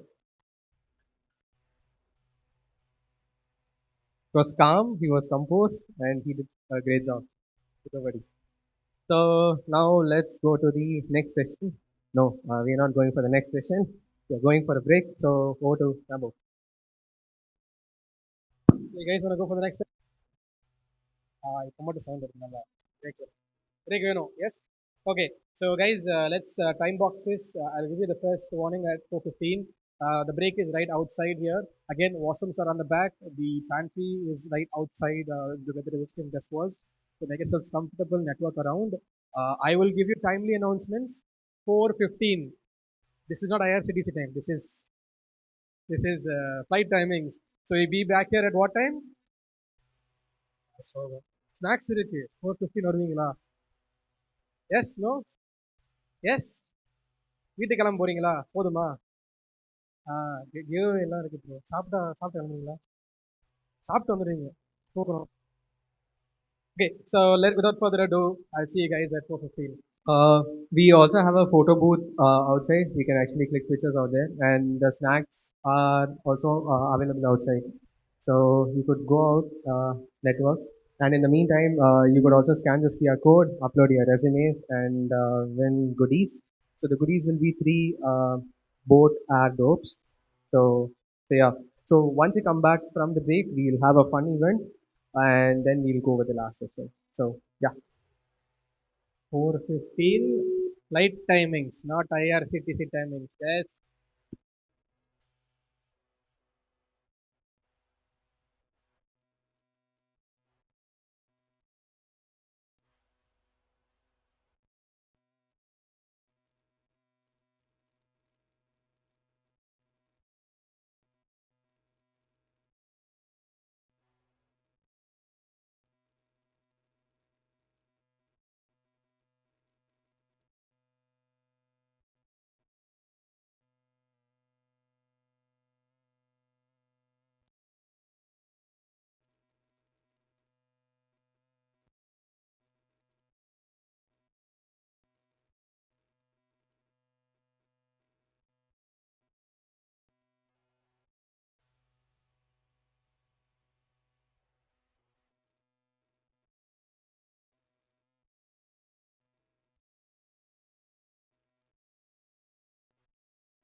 Guys, so another time check. So second time check, second strike. If your friends are outside, ask them to come back in. Volunteers, let's move the people inside. சீக்கிரம் வீட்டுக்கு போகணும்னா சீக்கிரம் ஆரம்பிக்கணும். இல்லை பொறுமையாக போகலாம், எனக்கு எந்த பிரச்சனையும் கிடையாது. ஸ்பீக்கர் ரெடியாக இருக்காரு.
Guys, we're starting in 5 minutes. Yo, Vitaly. Guys, we're starting in the next 5 minutes. So assemble in. எல்லாம் ஆழ்ந்த தியானத்துக்கு போக போகிறோம். என்ன பண்ண எல்லாரும் வாங்க. Okay? We still have a few more people to join us. Volunteers. Volunteering எங்கடா? எனக்கு தெரிஞ்சு நம்ம கூட வந்துருச்சு, வாலண்டியர் கூட வரல. பிடிச்சிட்டு வரேன்.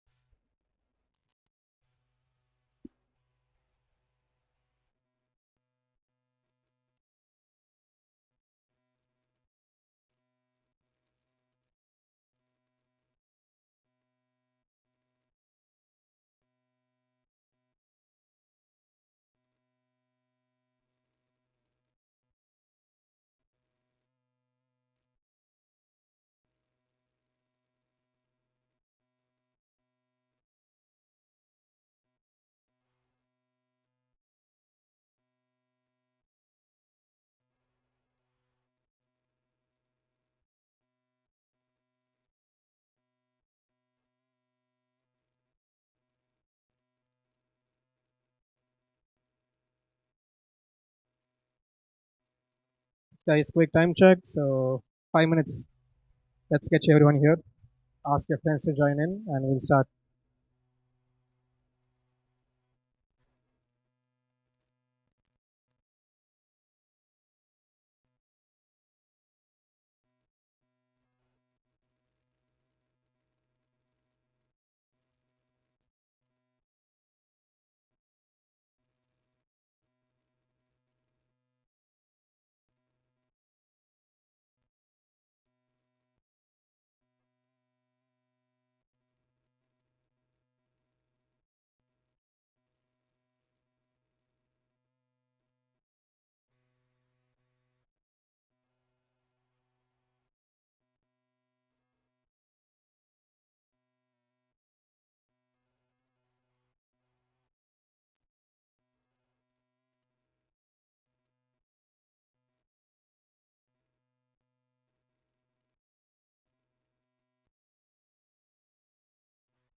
Okay, ready? Yes. எல்லாம் லைவ்லியா இருக்கீங்களா? Energy, do you have energy now? Super energy, வேற லெவல். தூங்க போறீங்களா? தூங்கிட்டீங்க ஆல்ரெடி. யாரோ தூங்கிட்டீங்கன்னு. How are you guys? How's the energy? How's the energy now? Sleepy? Sleepy, yes or no? No, yes. Sleepy, yes or no? Okay. There's a very specific thing right now. It depends purely on your answer.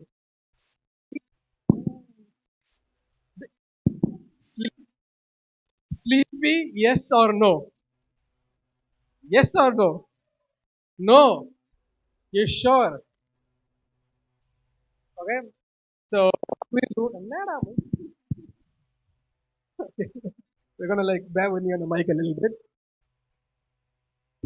Okay. So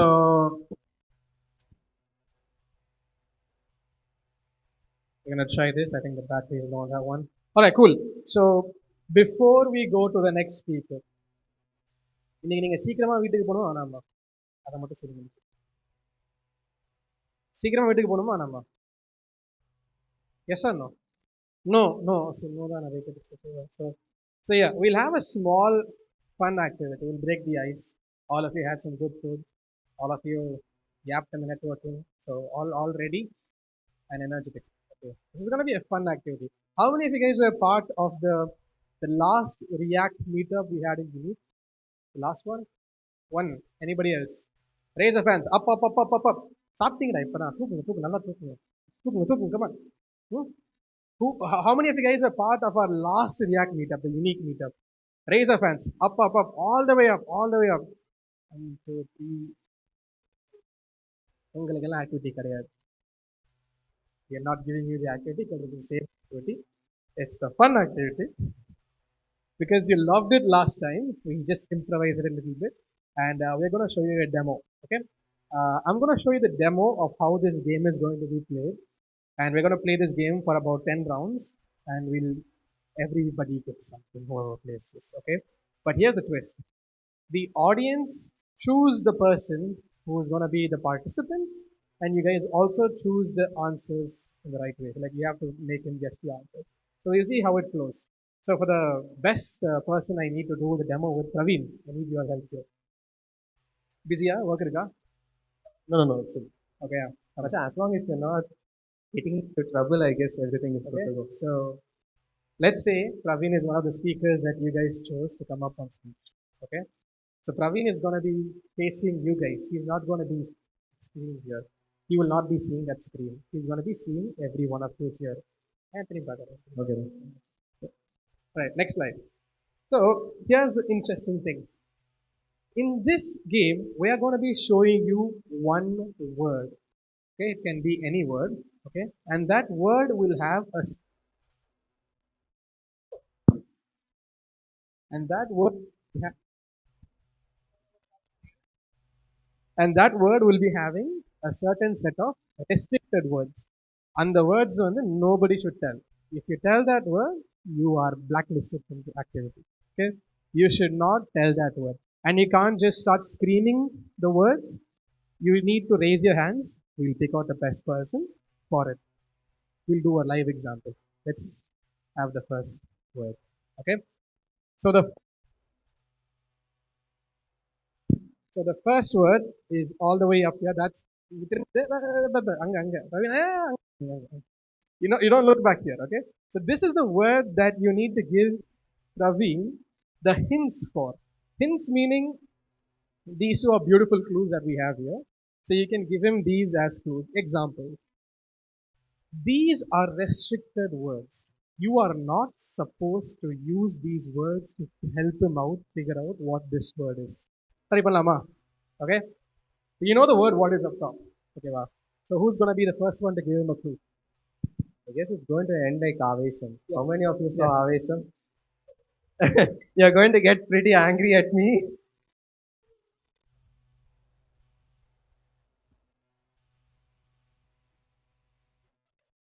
Hello.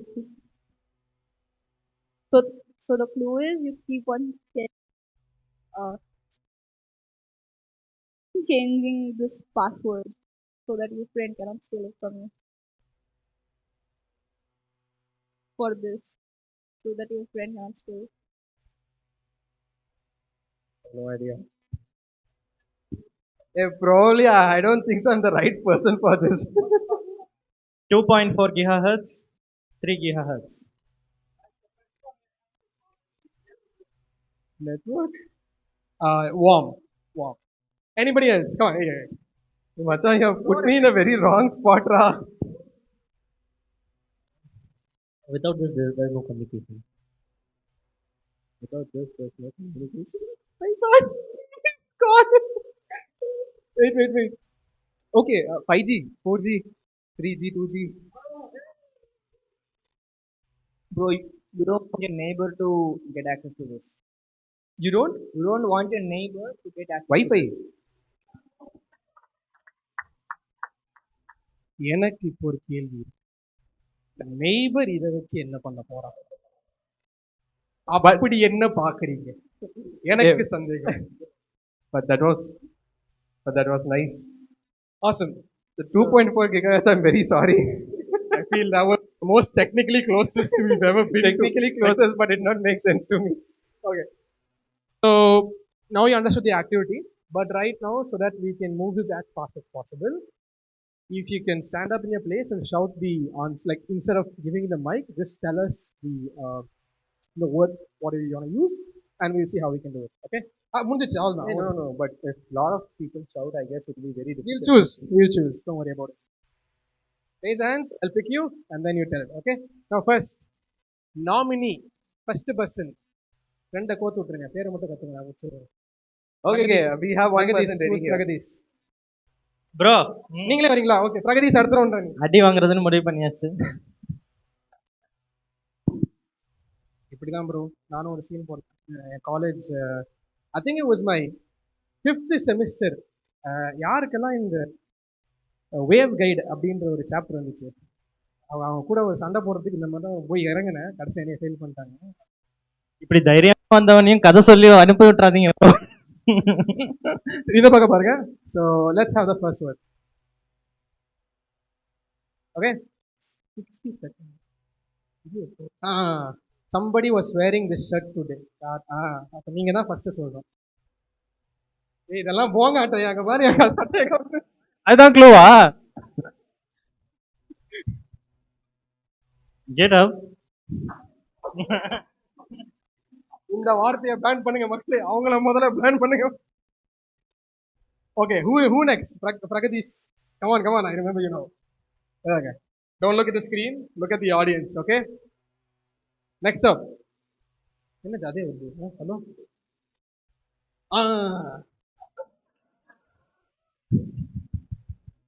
யாராச்சும்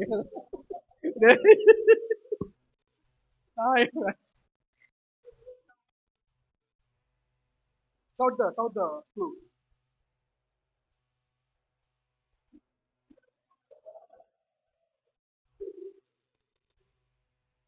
ஒரே ஒரு கண்ட்ரில இருந்து இன்னொரு கண்ட்ரிக்கு போயிடும். கரெக்டா 11 PM மேல. All right. Wait, no shouting. Lovely. Next, raise of hands. நீங்க already சொல்லிட்டீங்க. We'll give somebody there. Yes sir. தமிழ்ரா. டேய் இங்க நான் வந்து பேன் பாத்த லைவ் ஸ்ட்ரீம் வர போயினுக்குதுப்பா. Yeah, that's actually good.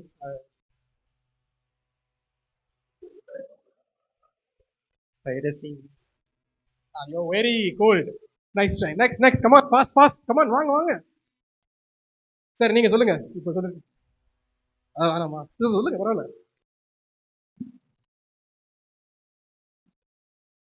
லாக்கா இருக்க வெப்சைட்ஸ்லாம் எப்படி பார்ப்பீங்க? லாக்டா இருக்கிற வெப்சைட்ஸ் எப்படி பார்ப்பீங்க? ஏதோ டெலிபதி கனெக்ஷன் வச்சிருக்காரு அவர். அது மட்டும் தெரியும். Lovely. Thank you so much. Collect your good years. Bro. Right. So next யாரு? தனுஷா, Sujitha. I leave. Okay, 2 names சொல்றேன். தனுஷா, சுஜிதா. கத்தி சொல்லுங்க. யார் கத்தி சொல்லலாம் அவங்க தான் ஃபர்ஸ்ட். மனோஜா, இது என்ன புது தெரியுது? யோ தனுஷா சுஜிதான்னு சொல்லுங்கயா. சுஜிதா. சரி சுஜித் வாங்க. கோத்து விட்டாங்க உங்களை. Yeah, so next we'll try. Alright? So Bedi பார்க்காதீங்க இங்கே தான். I will choose don't shout. Okay, next அப் எங்கேருந்து மாட்டீங்கன்னு தெரியல. Hello,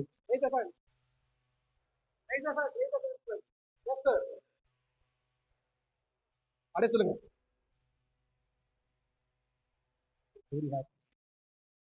Linux.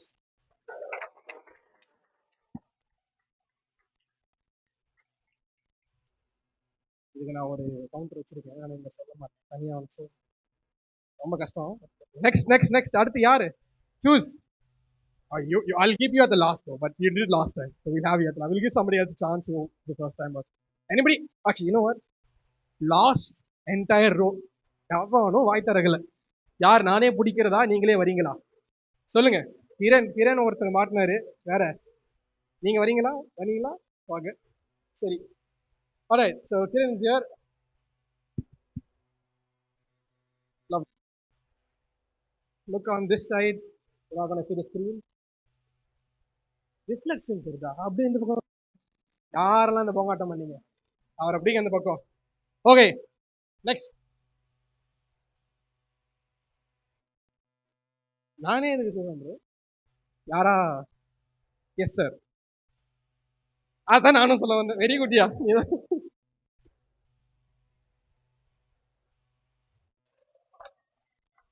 ப்ரோ சிங்கிளா வந்துட்டா மேரேஜா?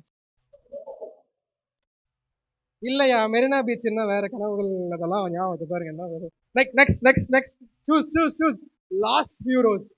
Come on, this side யாரும் வரல. Come on guys, it's a fun activity. வாங்க ப்ரோ. அவ்வளோதான். Your name? Saravanan. A huge round of applause for Saravanan. ஸ்க்ரீனை பார்க்காதீங்க, நேரா பாருங்க. தென் இது எனக்கு தெரியும்.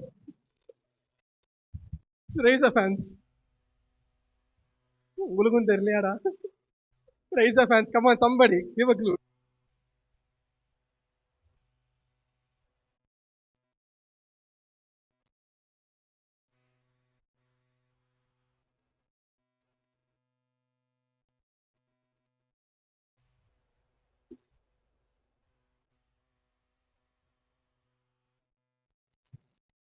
You're a little warm, but wait.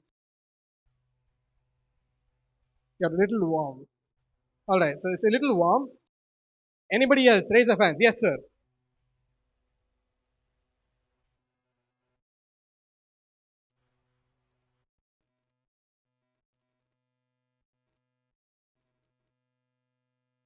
Come on, next one. Come on, let's give him as much help as possible. இல்ல டவுட்டா இருக்கு உங்ககிட்ட புரியுது. கான்ஃபிடன்ஸ் இதான் பதில் சொல்லிடுங்க. பரவாயில்ல. எஸ், இவங்களை வந்து நம்ம பிளாக் லிஸ்டட் அங்கே பாஸ் பண்ணது. Yes sir, yes sir, he's one. There we go. That's a beautiful help. There we go. A huge round of applause for Saravanan. All right, just the last few. Black listed. அப்படியா? ஆடா பாவி. ஐயோ நான் கூட சரி ஏதோ. Sir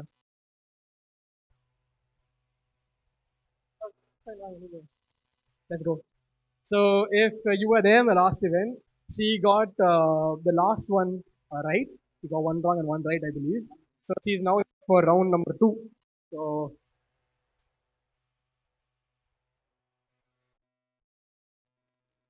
lovely. Let's see what we get. Raise our hands.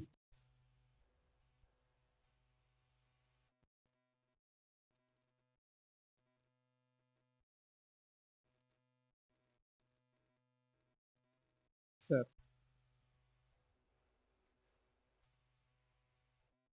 Mostly seen in graph.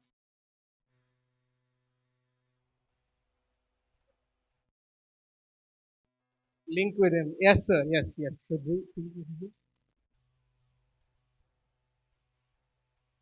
he uses to move styling elements from the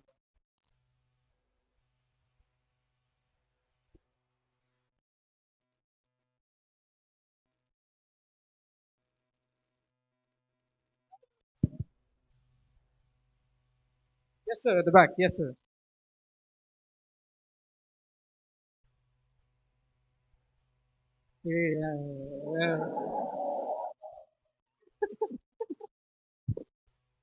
Prasad.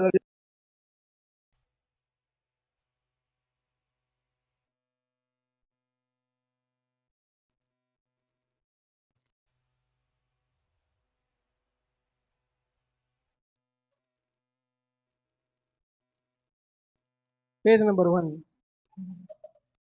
Page number one. About the author, about the book. This is on. Lovely. Yes. Wait.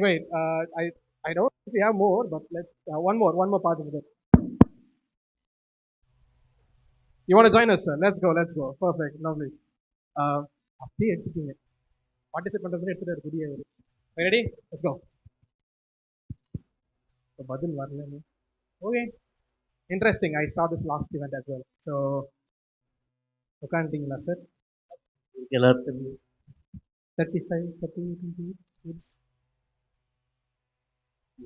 வயசுக்குனா இல்லை reaction இருக்கு great okay next raise the hands quick come on yes sir Gopi Agasthia கேட்டுக்கொண்டு கரெக்டாக சொல்லுங்க ஏன் தப்பா சொல்லுங்க சரி bro எனக்கு புரியல திரும்பி சொல்லுங்க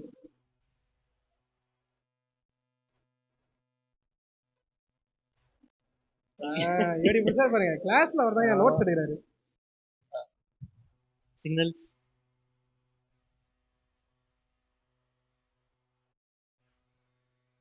டிடெக்ட்ஸ்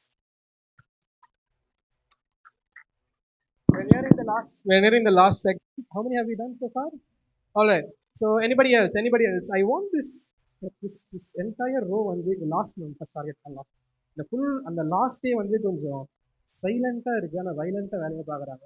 இந்த ரோல யாரை நாமினேட் பண்ண முடியும்? யாரா பேர் மட்டும் சொல்லுங்க நான் பிடிச்சிக்கிறேன். இங்க இருந்து மகேஷ் யாரா இருக்கீங்களா அப்பா இங்க? வாங்க போலாம்.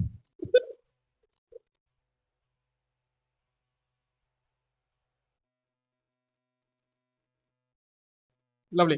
The mic is there with him. Mahesh. All right. Next. என்ன பாக்குறீங்க ஓகே ஃபுல் ஃபார்ம் எல்லாம் சொல்லக்கூடாது பரி பேர் சொல்லிட்டேன் நானும் ஃபுல் ஃபார்ம் சொல்லக்கூடாது சொல்லுங்க ப்ரோ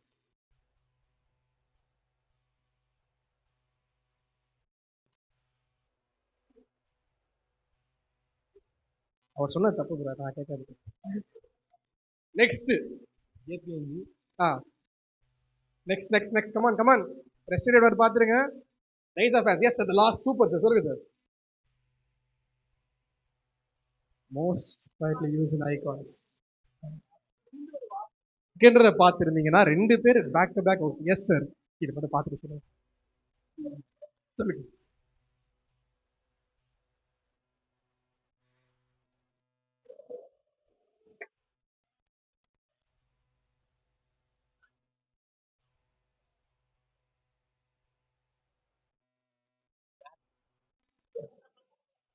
எங்கிருந்து மேத்ஸ் வந்துச்சுன்னு எனக்கு தெரியல பட் ஓகே பிளஸ் இல்ல ரொம்ப கன்ஃபியூஸ் ஆயிட்டீங்க அது கேட்காது எஸ் சார்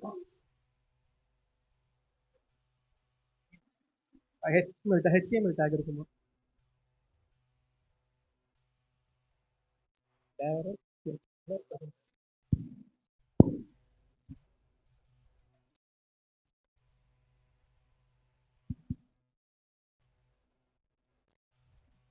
என்னென்ன என்னென்ன அப்படி பறக்குது ஒன்னு கை எஸ் சார்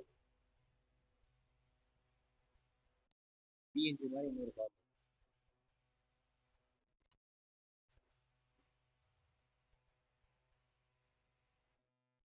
சரி இன்னொன்னு அடோப் இல்லஸ்ட்ரேட்டர் அவர் ஒரு பெரிய எழுதிட்டு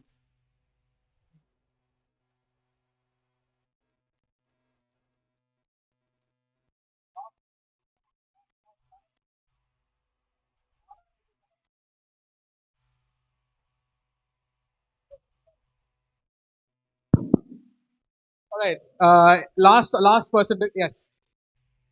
HTML canvas. Little warmer. Meta text. No. Right? We skipped this one, but the answer was SVG. Bro, goody. Last one, I believe. ஒன்னே ஒன்று போலாமா? ஒன்னே ஒன்று போலாமா? ஒரு ரெண்டு இருக்கா? போலாமா? இல்ல அங்கிருந்து யூஸ்வலா டைம் பாக்ஸ் பண்றான்னு வாங்க. போலான்றது இந்த ரோ எடுத்து கண்ணை மட்டும் பிக் பண்ணிடுறேன் நான் பாட்டுக்கு. யார் வரா?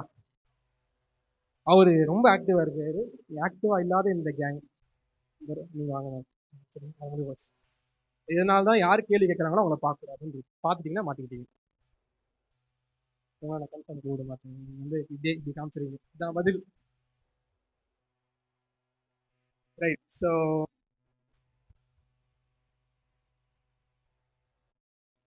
கதிங்க அங்கே மட்டும் பாருங்க.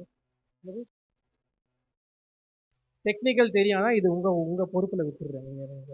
நீங்க சார் ஐயோ அதுக்கு என்ன டெக்னிக் இவங்களுக்கு பிரேக் பண்ணி கொடுக்குற மாதிரி I leave it how that sir told 2 words fill பண்ணி சொல்ற மாதிரி this is really doable. Let's help her out. Come on.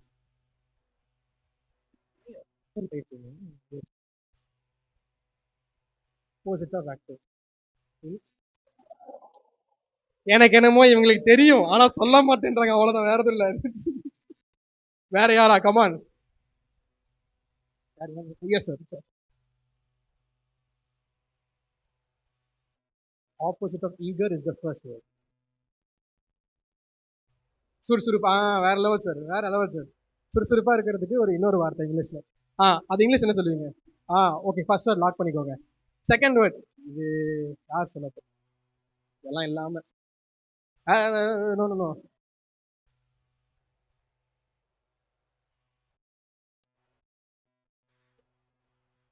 ஆக்சுவலா நீங்க வேற மாதிரி போட்டுருந்தா வந்திருக்கும். நீங்க வேற மாதிரி சொல்லிட்டீங்க. வேற anybody second word alone fast come on. Yes sir.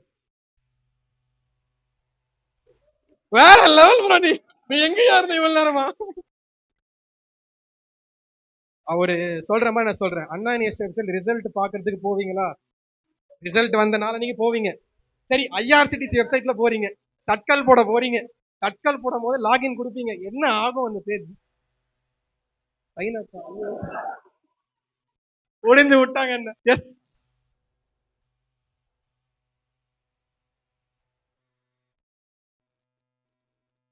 பேஜை கிளிக் பண்ணா என்ன ஆகும்?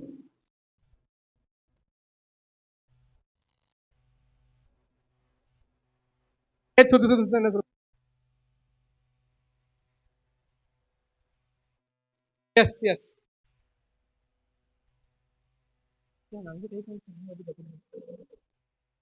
சரி ஓகே. கன்ல புல்லட் காலி ஆயிடுச்சு என்ன பண்ணுவீங்க?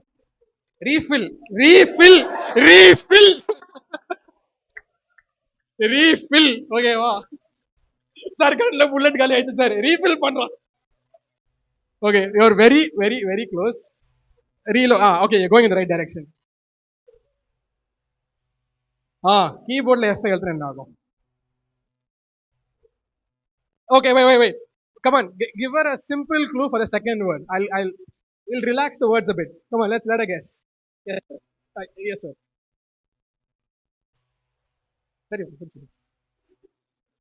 ஒரு பேஜ் இப்படி போயிட்டே இருக்குமா? இப்படி போயிட்டே இருக்கும். வந்துட்டீங்க. ஆல்மோஸ்ட் வந்துட்டீங்க. ஓகே சார், நீங்க சொல்லுங்க சார். எனக்கே தெரியாது என்ன ஆகும். சொல்லுங்க சார். Unloading opposite awesome.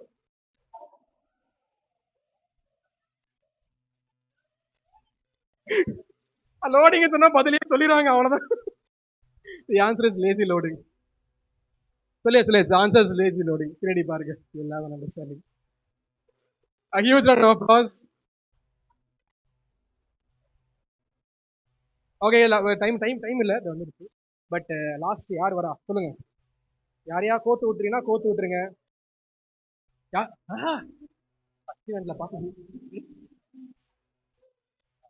தேவையில்லை, நீங்க வந்து அவர் கண்ணில் பார்த்தாலே பதில் சொல்லுவாரு.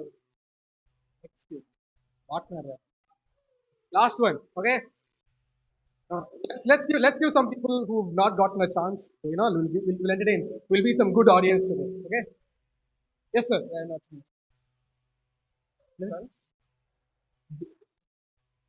Jason? Decent. அவன் கேட்க மாட்டேன் இல்லையா தெரியுமா முடிஞ்சிருச்சு. That's it, no? We're done, Nikhil. Alright, happy? Energy வந்துருச்சா? ஜாலியா இருந்துச்சா? இதுக்கு மேல மாங்கு மாங்கு மாங்கு மாங்கு மாங்கு மாங்கு நம்ம வந்து உட்காந்து கடைசி செஷன்ல ரெடியா எல்லாரும்? ரெடியா? நோ சொன்னாலும் ரெடி தான் இருக்கணும். ஓகே போலாமா? எஸ். கேம் ஆடும் போது மட்டும் எனர்ஜி வருதுல்ல? Okay, okay. Come in. Praveen, take it away. So Nikhil bro gave goodies to everyone, but the first participant, me, I did not receive anything. I guess sorry, he's not even. Anyways, so now for the last session, so it's by Syed Umair, and it's going to be on React email, crafting pixel perfect localized emails with the power of React. So let's give a big round of applause for him, guys.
Guys, anyone got a connector?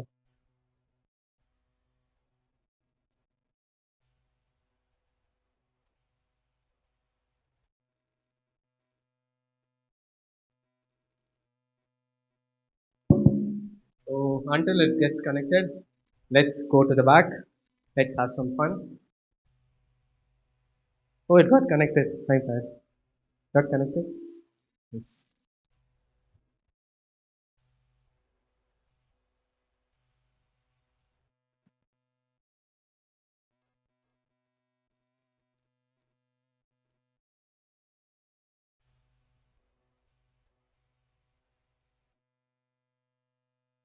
Hi everyone.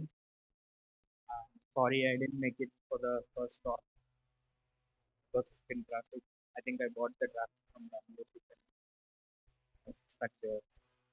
Um, so this is a talk about React email. So this talk is all about gonna be like the problem what we faced in our office and how we solved it with the help of React email. Um, so a bit about me before I get started. I'm working as a module lead in Creative. You might have heard about our Meetup as well. We also have a couple of posts. Um, so, uh, like, have you guys?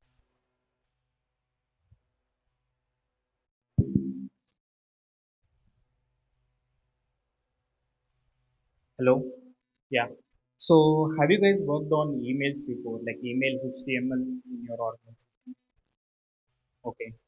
So, if you have seen the email HTML implementation in your organization, it would be mostly about like templates in the form of EJS in terms of JavaScript. You'll be using a templating engine, or else you will be using, in case of Java, you will go for velocity engine template, right? So, what happens with this one is like you kind of get stuck into the poor developer experience. Like you will write templates with all the template strings, and you cannot easily preview it when you are developing. Every time you want to preview it, you have to send the email and then check it in your inbox, right? That is a poor developer experience. Say like even if you want to proofread that email after you develop, integrate it into the API, push it to the email client and forward it to your designer or like PM, they will verify it, only then you will get the approval. So there is like too much roadblocks for you guys to have a good developer experience. So we wanted to solve this, and we were digging around in the internet, and at that time we came across a company called Recent, and they solved this problem with the help of React Email. So that is what it is going to be. So this is how our previous architecture works. So how it was in the sense like every project in our team. So every project in our team used to have a microservice, and every microservice used to maintain a template in their end. So every time I want to, so every time,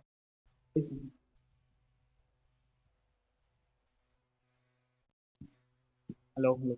So every time I want to deploy something to the production, right? Let's say like I want to change the footer of all the emails across my products.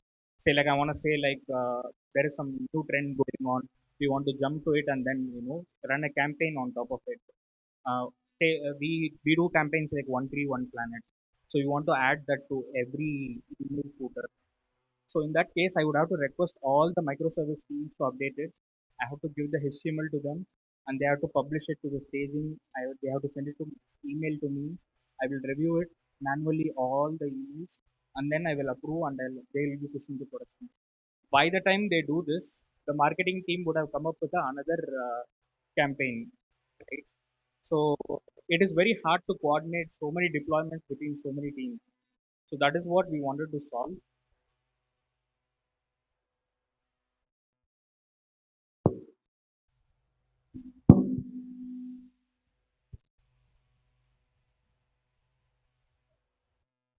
Sorry. So what we did is like we came up with the idea of using React email and segregating everything in one common place. So we changed our architecture like this. So every team was already calling our email service API. So our email service API is like a wrapper around SendGrid. So we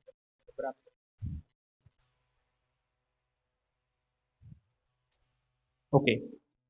So we just created a wrapper such that the email service, like anytime you guys need to push any type of email, right? You just send your email HTML subject and then the sender details.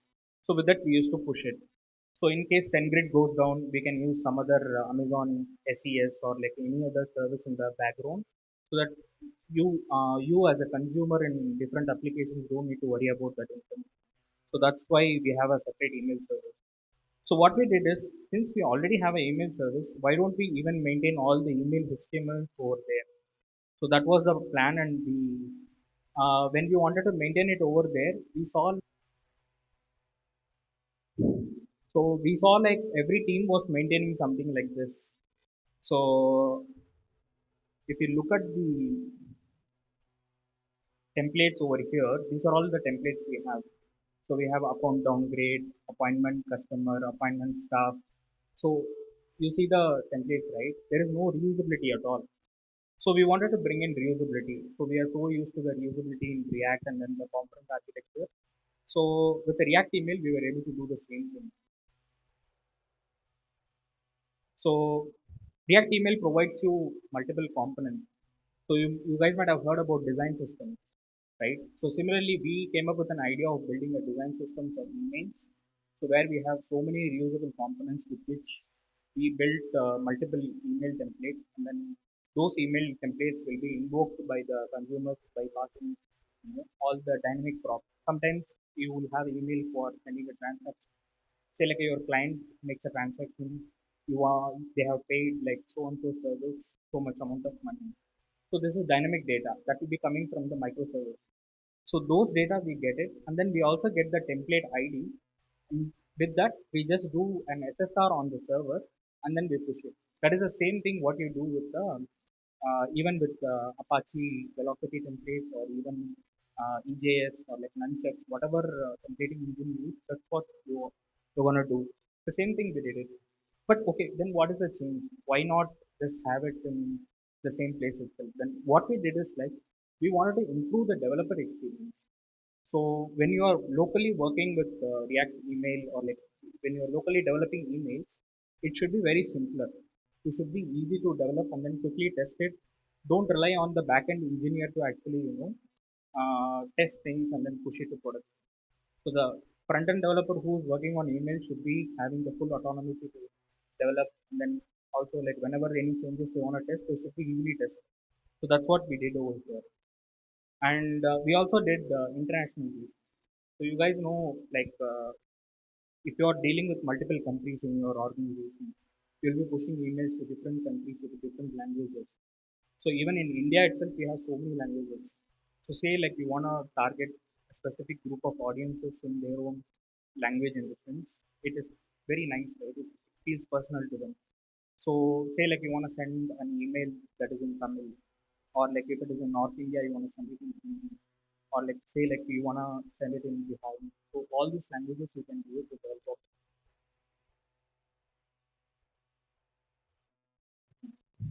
So that is what we have done with the help of React I18 Next. So apart from that, there are many other email features as well. So like it gives you a preview server.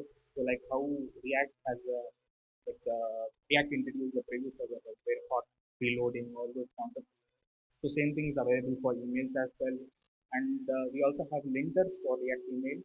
So why we need linter is like if you have worked on email HTML, you would know like you will build an email HTML. It will work in Gmail, but it will not work in Outlook. And again, if it works in Outlook, it will not work in Apple Mail app. So these were all like multiple problems you guys might have seen with. And some of our clients will have like a very old Outlook desktop app installed, and they will say like the email is looking broken, it is not working. So all those problems, for that what you will do is you keep writing special tags for each and every email structure. So you don't need to do that one. So React email kind of like abstracts all those things for you. So it gives out of the box support for all this. So I'll quickly show what React email is, how you can find it. So this is their website, so React email. So where you can go and you can find a bit about how to write email. So they are kind of like inspired from Vercel, and I think Vercel is also sponsoring them. And the company behind React email is like recent. So they also have their own email notification service in case you guys don't want to use SendGrid or anything. You can use recent as well. And this is what their documentation is. And they have some built-in templates. So already they have built multiple templates and they have started on web page over here. So if you click, you will see like how it looks. And it just gives you a quick demo of what the email template kind of going to look like if you are developing locally. So, and this is their documentation, and they are very active on the GitHub. So they are like heavily developing on this one, and they keep on releasing updates. So every time you create a GitHub issue or PR or feature request, they will work on it and try to get that to you. And these are all the already built-in components they have, like HTML, head, button, container, code block. So this is same as like a component what you would use in case if you're developing, if you're writing some HTML, right, you would use it. Right? Instead of writing direct HTML, you would have to import from here and then use it. So it will do the magic for you and convert it into the raw HTML, what someone would expect if you're sending an email to any email client. And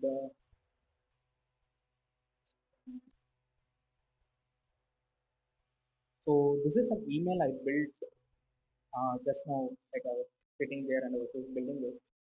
So this is an email for Chennai React. I hope it looks clear for you guys are also seeing it. So this is also responsive. Responsive in the sense like this is like a mobile view. It's gonna look like this. Increase the width a bit. So the components will change. You can see the button gonna change because if you're viewing in mobile, right?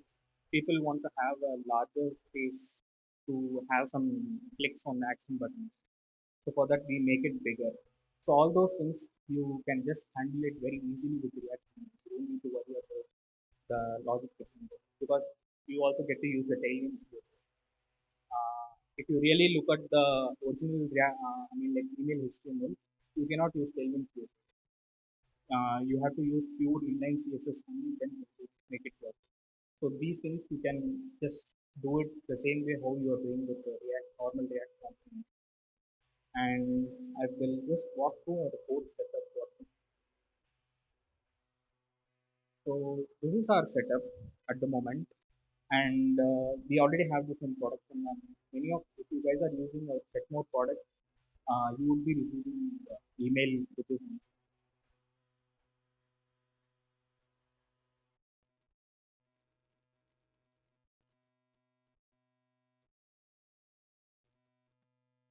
Yeah. So this is our project setup what we have, and then these are all the couple of scripts what we run. So the idea what I want to just add is like apart from the raw experience what you get with React email, we also added a couple of things like we wanted testing as well. So the first of Tapas mentioned that you need to write tests. So we also added tests with the help of Storybook. So we do component testing because sometimes you will build emails and you will expect specific data to be available over there. So we added Storybook for each and every email component in the render Storybook and we also run the Storybook test in the CI/CD. So this helps us to ensure that the health check of all the components is proper. So if you are developing locally, so what you're gonna generally do is like you run npm run dev. So if you do npm run dev, it's gonna run email dev, and you can even pass the directory where all your email components are present. So right now all my email components are present in src/email. So since I'm passing this,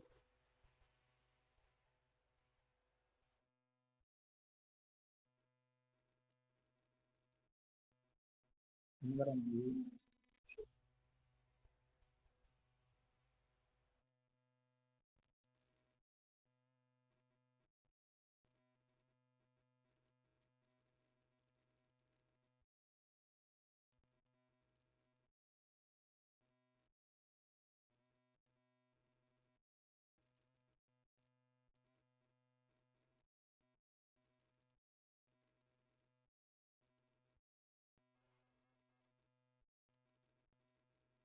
Okay, so yeah. So in this directory, we have all the emails over here actually. So if you see in the emails directory, I have admin emails, customer emails, staff emails, and then I just created one test email for React command. So that is also there in the emails directory. So when you run this dev command, it is gonna spin up this preview server over here. So it's gonna look something like this. So where you have access to this environment. So this is what I was talking about.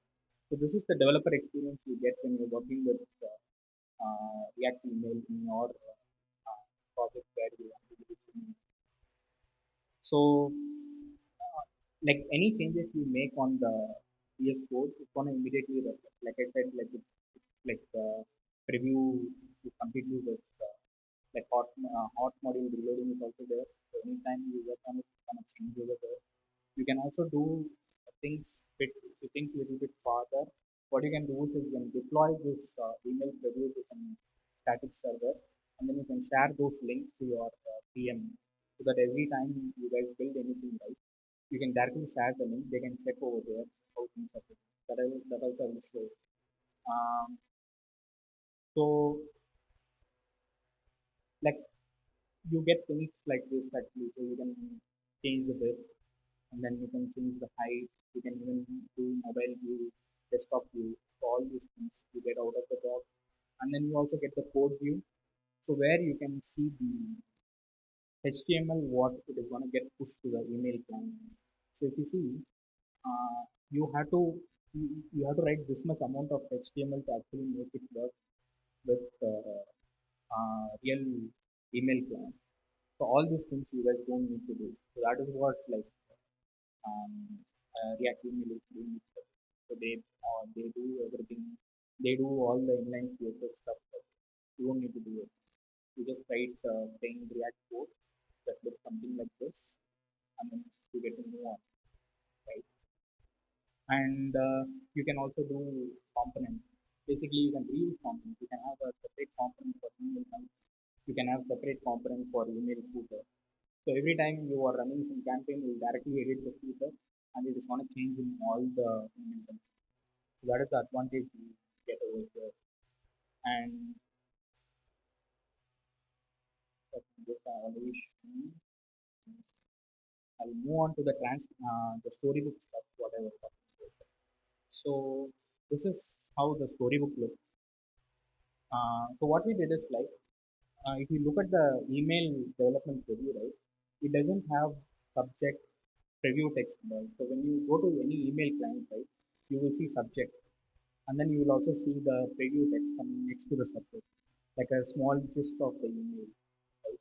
So those things also we wanted to have in our email preview. So that's why what we did is we took React email. On top of it, we just built some small storybook preview, which gives us all these options. And also, like you guys know about health emails and all. So when it comes to health emails, you don't want to show certain kind of information, right? So all those things we control over there. So if I mark this FHIR true, so we will hide a certain type of information. So basically, this storybook is actually deployed on the page. All our PMs check this web page.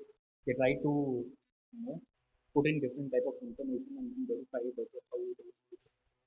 Even you can share it to your marketing team, so they can directly check how the for different clients, for different types of information. So we have created multiple stories over here for different types. So some standard types you will already know. So for them we have already created some multiple stories. So that's what we do with the story.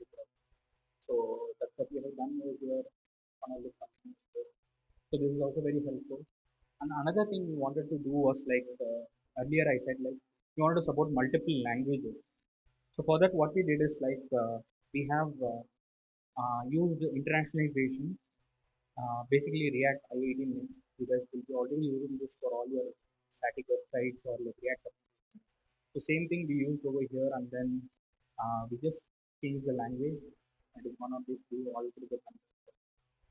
So these are all like dynamic content where will all these things are dynamic content. So that's why it is not changing to the respective language. But overall you get the idea. So even if you have the right to left support, so all these things you are able to do because you guys are so used to the same setup in React. So same thing you are able to do even in the React language.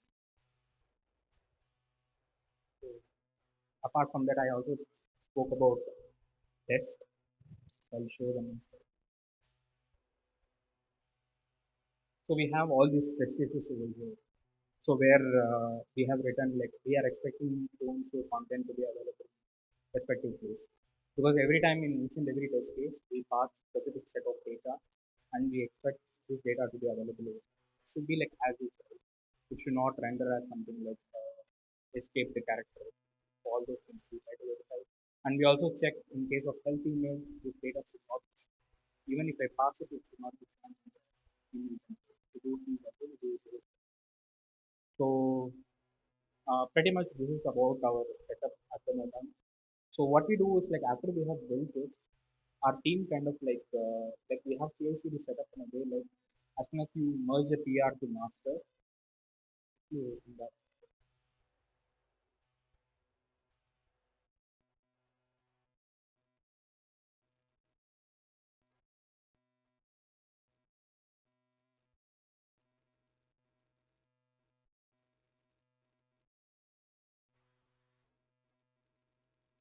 So this is our one of the PR that was created on which this particular action ran.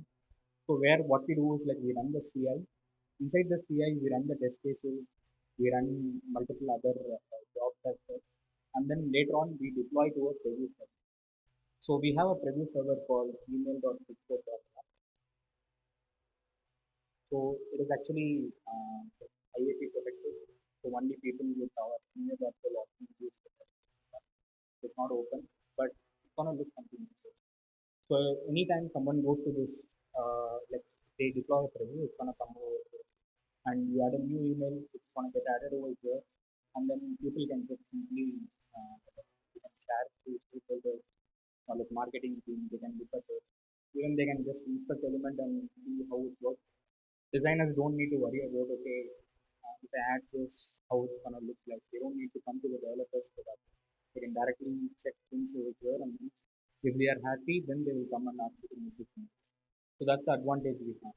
And since everything is in one place, even you can do things like multiple brands. So we have so many brands, like even multiple organizations. What they will do now, they will have one product. They'll just rename it into different names, and then they'll try to sell.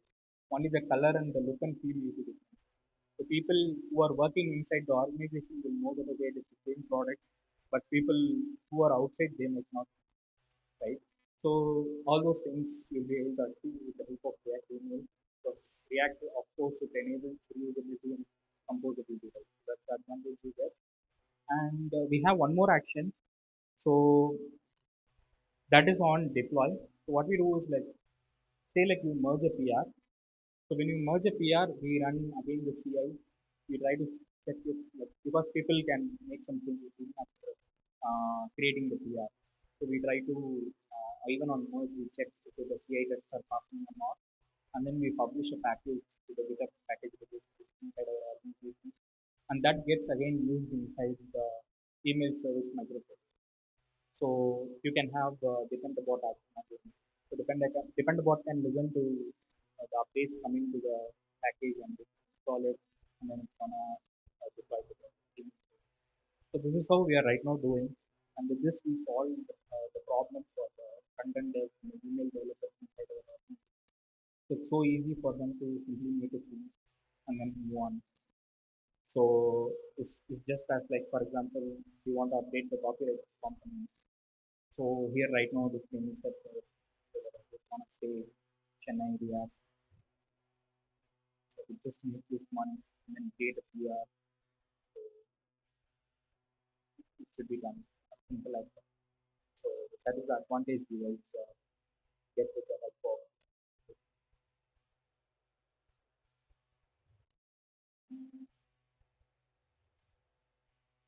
And we also did one more thing.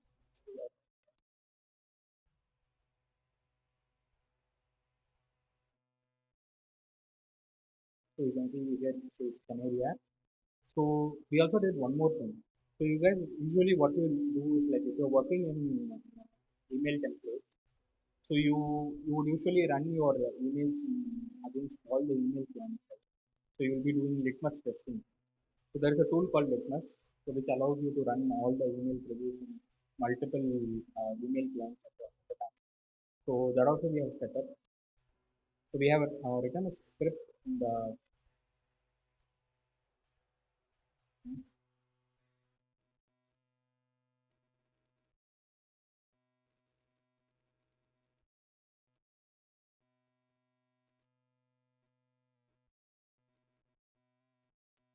the next the script.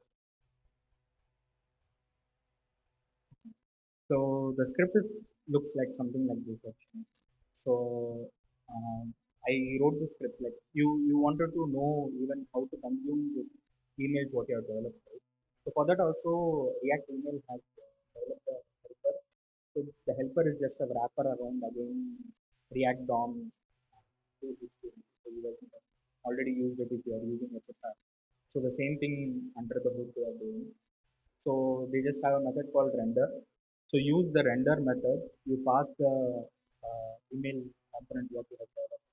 So you just export that one, you pass it, and then you pass the props. So the props is nothing but the preview props what I have written already, which was appearing in the email development. So same thing, I'm just passing it over here. So you just do that one, and then you'll be getting the HTML. So you get the HTML and then you can even get the subject. So subject also I have added into the same component code itself. So it's gonna look something like this. So where we have language subject reaction. So what I did is like I generated for two languages, English and French. So with this, you'll be able to see how it is gonna look like. So just quickly, just instead of sending the link now, I'll send it to my email.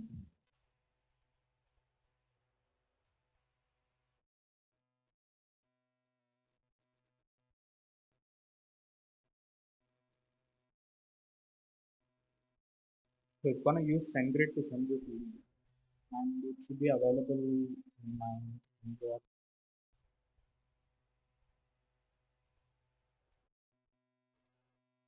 So yeah, it's gonna look something like the same thing what you saw. So that's what you're gonna see. And then even if you take a look at this email in mobile or like any other view, it's gonna look there. How it's in development environment. So that's that one which when you are using React email. And then I will just show the email test as well, so where we review all the things.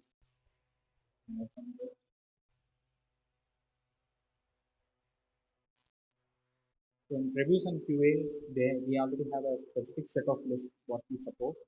So in all those email clients, basically these two factors. And also it supports dark mode as well. So if mostly people who are using desktop apps and also mobile, they will be on dark mode. Most of them will be. So, so even in the dark mode, how it's going to look like, that also so the email looks like. So yeah, pretty much that's about our workflow. And I'm happy to take any questions, any other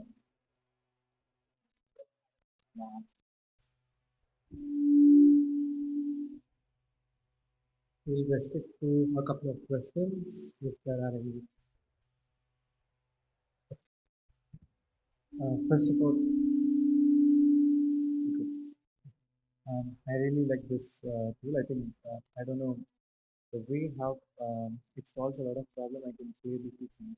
I have just one question, which is it possible? You have shown that we can test it for multiple clients. Yes. How do we do that? Do we export it and then send it to Syndicate and then see that query action, or do we have? So I want to show this. So here, if you see in the bottom, there is linter. So it will show all the issues what you have in the email exchange, because it also allows you to use Tailwind classes. Some of the Tailwind classes are not supported in the email. So people who are working on email HTML, they would know about this site called channel, right? So if you see, uh, there are email clients who don't support most of the things. So if you look at their code base, so you can see like Apple Mail is the one that like does maximum support, and the rest of them are like way below. So if you use any kind of like Tailwind class, that is gonna again use some inline CSS type that is not supported in any one of these ones. That is gonna flag it over. Okay. And why we do litmus is like litmus is again another false like it's again capture false positives. Let's say like something this tool needs to capture, we run it in the litmus to get verified. But most of the cases you will capture it in the development itself. So during development itself, it will show you all the things over there. Like it will show you even the compatibility as well, like how much compatible it is. If in case you use any type of component or tag, because since this is React, right, you can use the components what is given by React image. You can also use your own components. So if you use your own components, you might need the compatibility score. Right? So that, and also it does spam check as well. So sometimes people use, like you might be receiving some emails from that I'm the prince of so and so. I'm willing to give you my inheritance. So those kind of things and all, you try to flag it. Like if you're using some spam words, so those things and all need to flag it. That's the advantage you get. You don't need to go to multiple tools to do this. But if you have to see how it is getting rendered across all the different systems, I will see the page is not sending. You need to use the litmus. Litmus, and there is a email asset. There are many tools actually, and there is also open source alternatives as well. So there is a GitHub like awesome page. So where you have email development like that was the resource for me when I was initially working on it. And then later on, when I got the actual everything is integrated with it. So, that's great. Thank you. Do you have any more questions? One last question.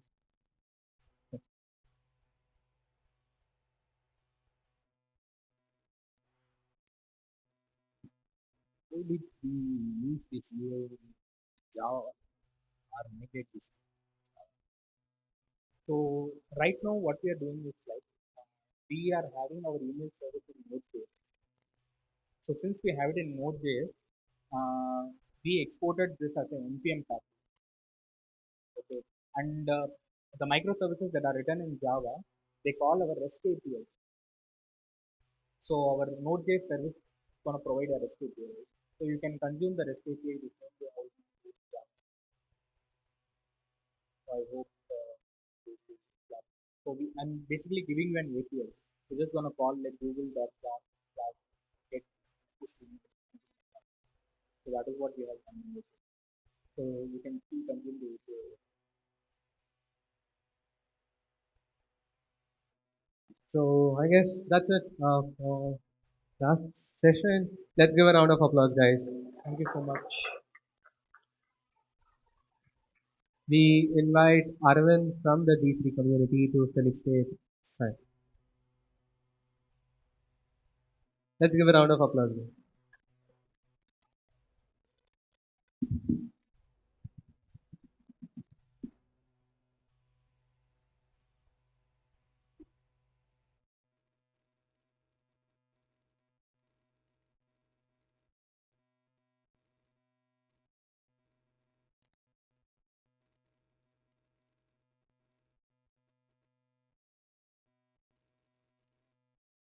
Just a minute, please.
Now I invite Karthik. He's working at Cisco and he has done an open source project called UI Genfit. So he just wants to tell a few words about it. Over to Karthik. We support this initiative. So if you are interested to share your open source project, you can reach out to us beforehand, before the meetup. And then we'll give you a quick slot to the mail. Hello everyone. Good afternoon. Actually, first of all, thanks a lot for coming and attending this event, that too on a Saturday afternoon session. You could have chosen to be in somewhere else, but you chose here. It really shows that why you guys are single. I'm kidding. So it really shows that how commitment towards work you are. It really shows that how you wanted to learn yourself something new. And let's say like yeah. First of all, let me introduce myself. Karthik. I work at Cisco. Sorry, ex Cisco. Uh, and I have built a product. So I made it as open source product. So I got a few ideas about the UI related stuff. So I have got quite a few bunch of idea. So I just clubbed them everything together and then made it this open source project, which is UI Jenkins, where you can see about like I have made a lot of apps, like 4 or 5 apps over there. What it does is I providing the toolkit kind of an environment, which is UI Jenkins. In that, what are the things you have is you can see you can generate the background pattern, and then you can generate the pneumorphism UI over there, which is also known as soft UI. And I recently get a chance to add the glass morphism tool as well. So I added it over there, and then the main core part is all about the color palette generation. You can generate your own customized color palette over there. You can I have given a provisions like randomly generating the palette. Be it in this case, I have generating the background image. I am providing them you can consume it as a SVG, and then you can download them as a normal JPG image for this particular thing. So you can see over there, and this is how it will look like at the finally. And when it comes to pneumorphism, where you can see that's it. Sorry for the bad UI edit. So where you can customizely select your UI depth and all everything over there, and you can simply copy the CSS code over there from over there. And this is a quick demo I gave it over there. Like you can quickly check it out, like how you can ready to use it in your web application. So right now this is the Umag one. Then this is the class marxism one, which is a pretty latest one. So I have just put a normal skeleton over here, but you can get it and use it. But there is a few bugs in that. So I I encourage you all to contribute, and you can go through this code base. Like I am damn sure like there will be tons of issues and bugs will be there in that. So whenever I get a time, I try to prioritize and I try to make some features around it. So you can like this, you can literally customize your own color palette, and then you can save it. Once you click and save it, it at the bottom you can see it actually. So in this color palette generation, I'm giving a provision like a monochromatic color palette, which is I'll be taking one color and then taking multiple variations out of it. And then the direct complement in color wheel, there is a I'm trying to take the exact opposite colors and then trying to make a random generator out of it. And one more thing is with the black and white pattern I have created. So whatever that you have created, you can simply save it. You can see it at the bottom. You can download them as well. I'm giving a provision for it. And at bottom, I have added a social media colors. You can simply come here and then take a color code out of it. And globally, I have maintained the config like RGB, RGBA, and hex code I'm maintaining over there. And this is the one of the thing is background generator, linear hidden background generator. You can customize your color like from which side you wanted to pick it up. And I'm giving a promotion for that one as well over here. And this is a little short intro about the project which I have done. So I think I'm done with the time. Yeah. Yeah. First of all, thanks a lot, and I'll be providing my link tree over here, so you guys can quickly scan it. And where I have given that all the blogs, I used to sometimes I used to write blog. To be honest, I'm not like pro at it. Like whenever I learn something new, I just try to document it in a proper structure. So where I have added in my dev to my blog site is there. You can easily check it out. In the I have also given the LinkedIn as well over there, and in the UI Gen kit. I have done a SEO also for this one, so you actually see that. So I have written a blog around how I did the SEO. So it will help you for the beginner friendly. You can consider it. So yeah, first I would like to I'm encouraging you guys to go and check it out, like how the things will work. And then the tech stack which I used is pretty, which is Node.js with the EJS templating. It's a server-side rendering concept. So if you look at my repo and all, you could see the code which I checked in like 5 years ago. This repo I've been maintaining. It's been a so long time. I've been well, yeah. So I've been maintaining it for a while. So yeah, you can create your own issues over there. You can contribute on top of that. I have added all this README contributors files, everything I have set it up. So you guys can fork it and yeah, you can create a lot more issues on that one and then you can contribute. So it will be beginner friendly as well. So I'm highly encourage students to take it up and then just try to contribute into it. So yeah, thanks. First of all, thanks a lot for this opportunity. Chennai React and Nikhil, thanks a lot for this platform. Yeah, thank you. Let's give a round of applause.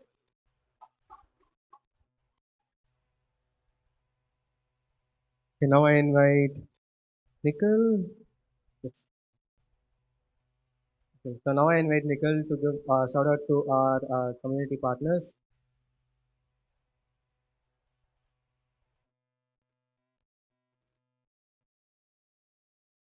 Canvas playing.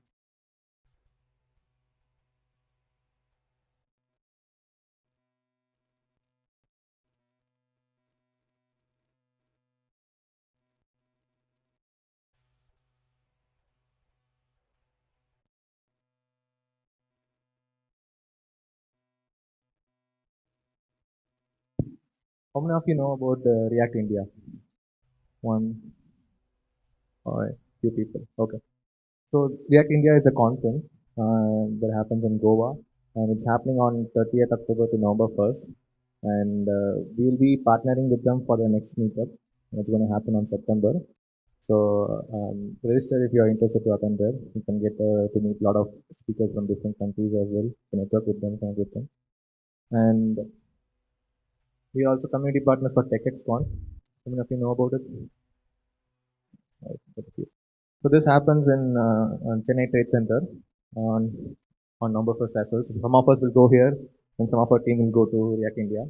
And so yeah, do check it out. This is a tech agnostic conference, so you can find people doing DevOps, AWS, Google stuff, and all the things. So you can check that out.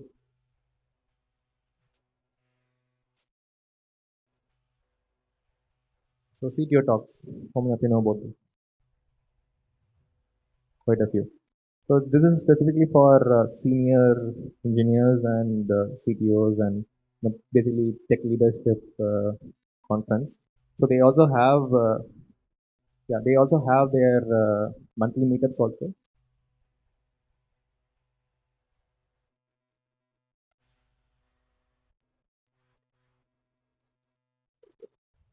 Okay.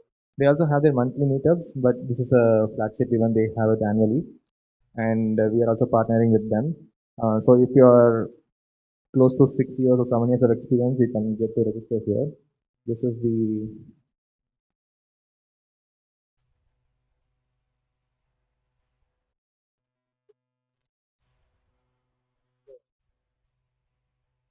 so you can scan this. So this will okay. First, this is the cost for this is 3,999.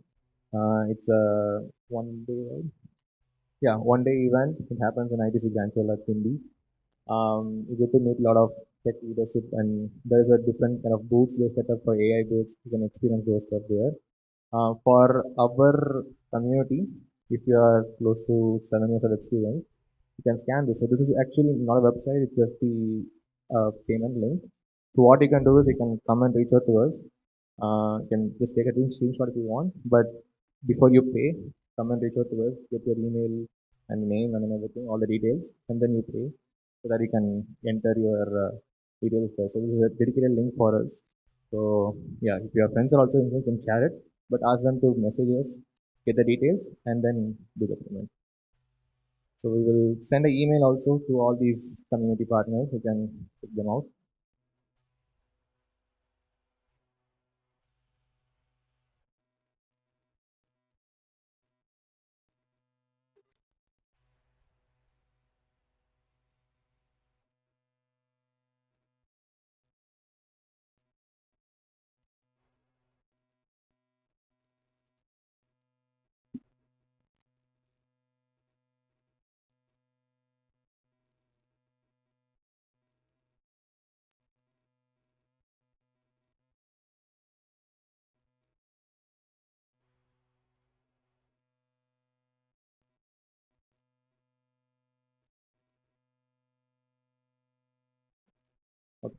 So, have you heard about this site, tamilnadu.tech? How many of you heard about it? All right, a lot of people. So, this is a website where we list all the community meetups that happening in and around Tamil Nadu. So, our meetup is here. If you can see it, uh, all the meetups you can list. It's similar to the meetup.com website, but localized for Tamil Nadu. And then you can, this is an open source directory where you can raise pull requests, make changes if you wanted to see something good in the UI, can make it that. And additionally, if you know about any community who want to list their meetup here, you can share the repo with them and raise a PR and we'll list it out. And we have a upcoming B3 community meetup. It's this one, meetup 4. So Aravind is here, so he organizing this meetup, fourth meetup. So do register for that also. It's tamilnadu.tech. Thank you. I'll welcome Vignesh to talk about JS meetup.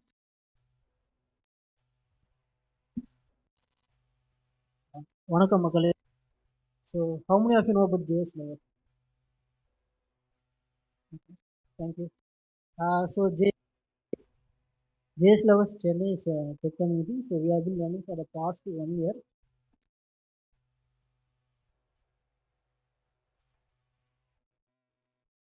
Okay. So JS Lovers Chennai is a tech community. We have been running for the past 1 year.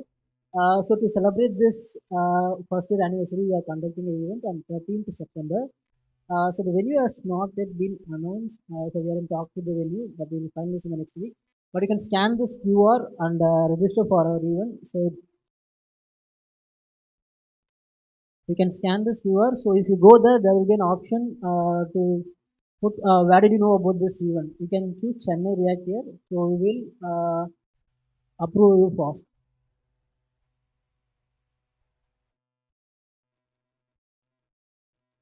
So JS Lovers is basically, if you don't know, it's a JavaScript tech community. We host meetups and workshops related to JavaScript and other tech events, technologies. Thank you.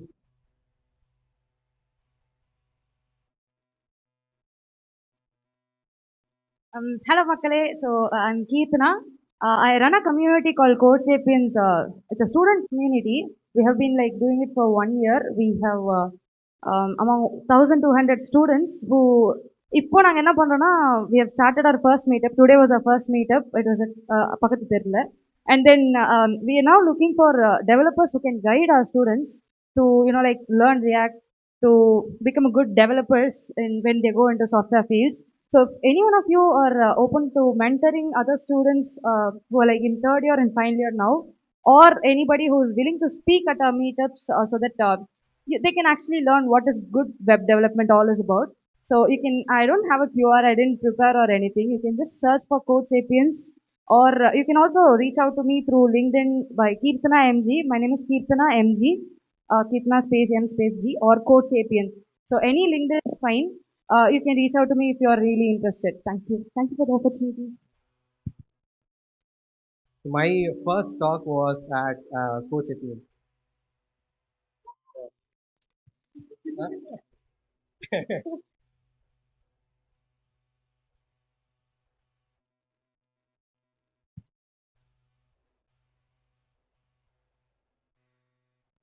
No.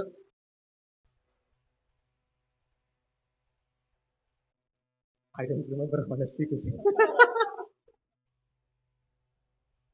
I guess it should have been about web topic if I'm not wrong. Yeah, I don't remember honestly though, but I guess it should be about WebSockets, and I did a chat application if I'm not wrong. Yeah, we are looking for sponsors. So yeah, we are looking for sponsors, and it's because of the sponsors we are able to run this community. So as a sponsor, your logo will be prominently displayed. So as a sponsor, your logo will be prominently displayed in our slides and even in our LinkedIn post. You will be so you will be having a dedicated speaking slot, and also you will have a platform to showcase your product. Okay, and we are also looking for speakers. So if you're interested in speaking in any one of our next events, you can actually scan this QR code, and we'll be selecting a speaker. So next time, as Nikhil said, we'll also be collaborating with React India. So it's going to be huge. So if you're interested to come as a speaker, you can scan this QR code and can come and join. We'll wait for a minute. People who want to scan, I guess. This is also available in our website, chennaireact.in. There we list all our social media, links, emails, and everything. So check that out also.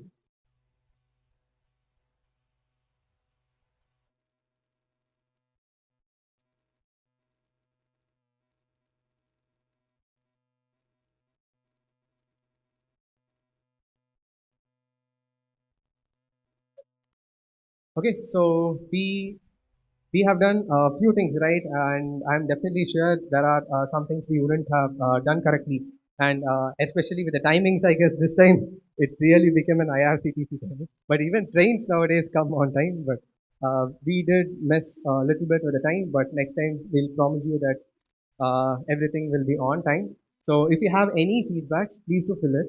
So it's the feedback that actually shapes this community. So whether it's good or bad, what you liked and didn't like, scan this. I request everyone to take the phones out, scan this, and give us the feedback. We seriously go through all the feedback forms. So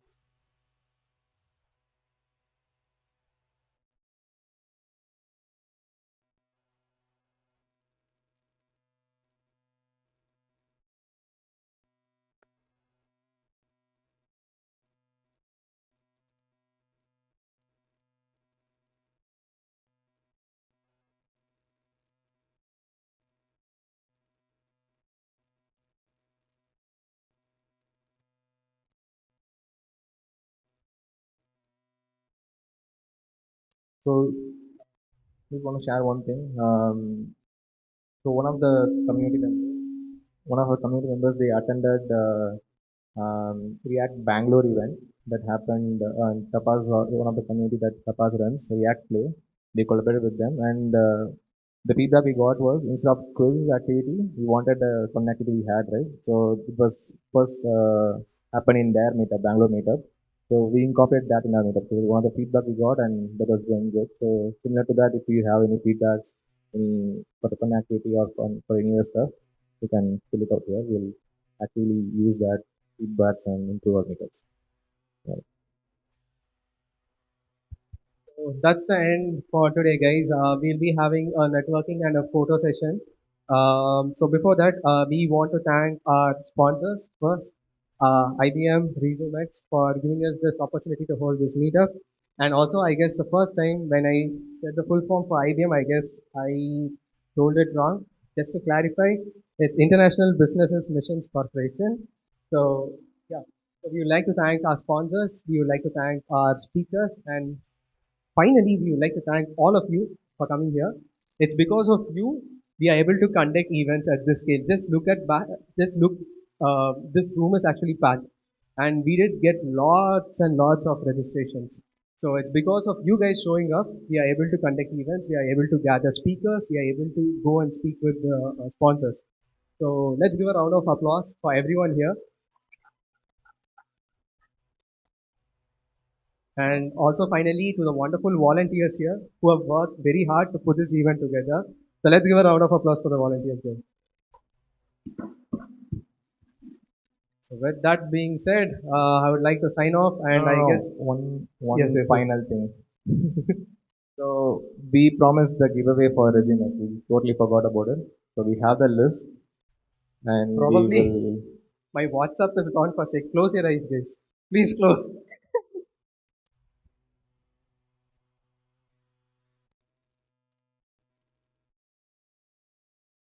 When the tab switches to WhatsApp, you all should close your eyes. Okay.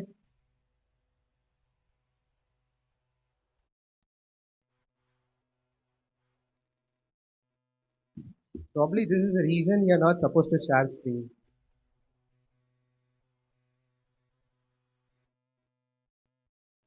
Okay, so until we do this, Anyone wants to tell anything about this event? Like what you like, what you did not like, what you expect in our future meetups? Anyone?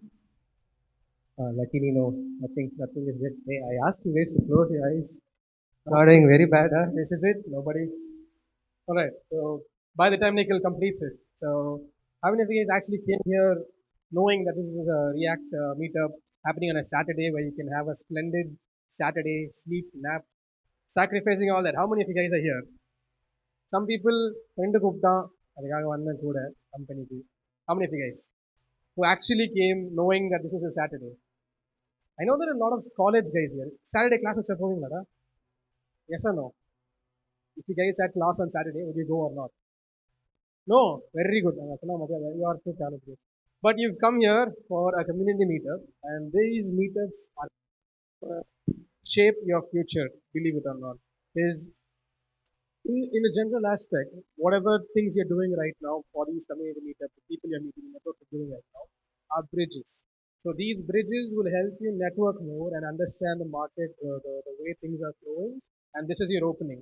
So from now onwards, start engaging with these communities, start helping different communities. You need not even be the Chennai. Any community out there, as long as you're contributing to the greater good, it will be really great. But before that, we have the lucky draw. Let's start with the first user. அவ்வளோதான் எல்லாரும் docs every mail ID docs. Alright, we have Prasanna Vijayan. Do we have Prasanna Vijayan here? Raise your hands. Lovely. On stage or on stage தான் bro. என்ன price தான் வரல wait பண்ணுவோம். அங்கேருந்து எடுத்துட்டு வரல பரவாயில்ல. லஞ்ச் சாப்பிட்டுச்சுன்னா ஒரு கேங் போயிடும். எல்லா கேங்கும் நல்லா இருக்கு. Very good, nice.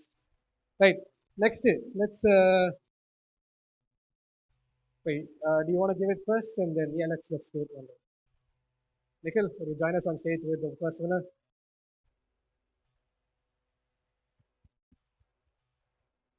And a huge shout out to Rezomax. These guys have helped us do this giveaway and they've been with us as a sponsor for this event, but not done just yet. We still have a couple of more. Draw. Let's see who the next winner is.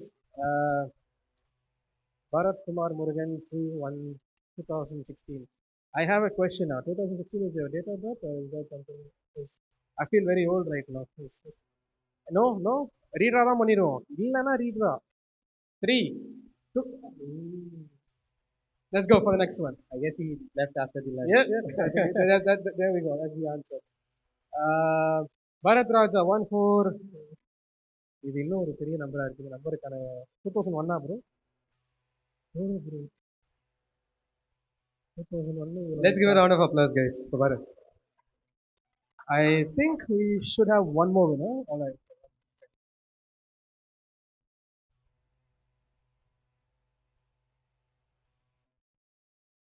Nice.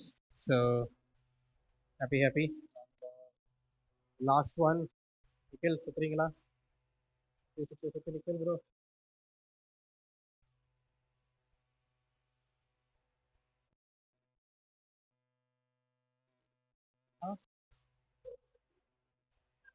Lord Durajis. I'm not pronouncing this right. I'm sorry if I butchered his name. Faisal. You are? You're okay, we have the last way. Okay, never mind. Bro, sorry bro. மனசு தட்டி விட்டுருங்க, பார்த்துக்கலாம். அடுத்த இவன்ட்ல manage பண்ணலாம், விடுங்க. It's okay. மனசு உங்கள் மனசு துன்புற விட்டுருக்கு, நாங்கள் பண்ணவில்லை, விடுங்க. Yeah.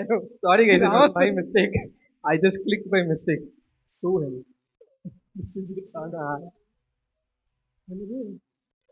உங்களுக்கு பிளான் தெரிஞ்சு போச்சா? Right. And a final huge shout out to Rezomac. These guys did make this possible. Awesome. Let's give a round of applause.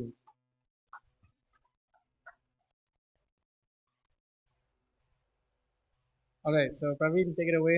Let's wrap it up. Finally, one last thanks to IBM for giving us this venue, for giving us all these resources, including the mics, cameras, speakers, everything. and also with the food. So we would like to thank IBM for sponsoring this event. Thank you so much, guys.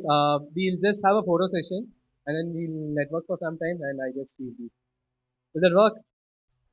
And finally, I would just want to say this one point. There was no noise from the audience. All the noise was actually made by the organizing team, but the audience were pin drop silent throughout the event, and that actually helped the speakers a lot. Okay, so when you're actually speaking, it's very easier if the audience is cooperative. But you were a wonderful audience, so let's wind it up. Thank you so much, guys. So for the photo session, I think we'll have it on stage, Nikhil. So எல்லாம் அப்படியே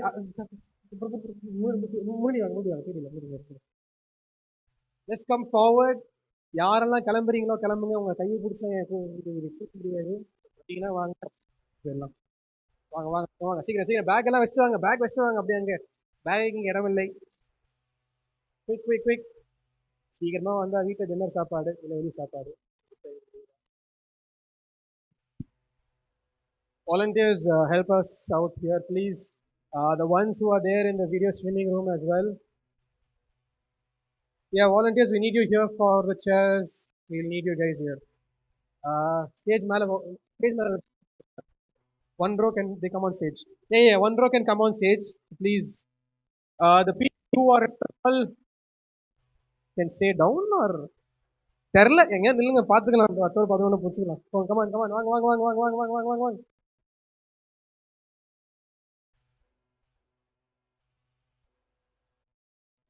என்ன back எடுத்துக்காரு கிளம்பிடுவேன்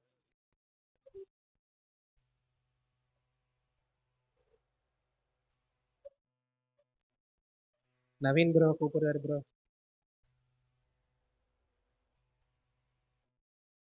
so little challenging so the short people I can't see you in the last row இருக்கீங்கன்னா let's have you guys here first row short people please don't be offended I'm calling a shot it's just that it's honest I can't see you guys at the back please don't be offended sir அப்படியே நான் விக்னேஷ் சொல்லுவாங்க இந்த பக்கம் வாங்க ஒரு சின்ன small semi circle இல்லைங்க இல்லைங்க கமான் ஃப்ரெண்டா போய் இல்லைங்க 2 பேர் போங்க போங்க போங்க come on come on come on come on Harish bro எங்க இந்த டைம் வரீங்க போங்க உள்ள போங்க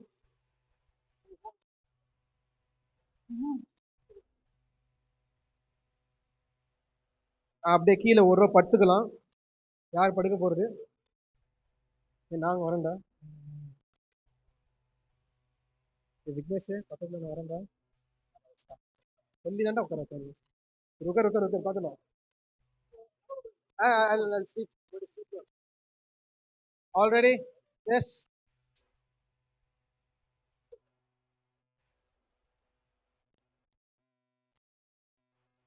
Ready? Ready? எல்லாரும் தெரியுங்களான்னு தெரியல சேரும் தெரியுது பட் ட்ரை பண்ணுவோம் இருங்க இருங்க இருங்க ஒரு நிமிஷம் படு படு படு படு படு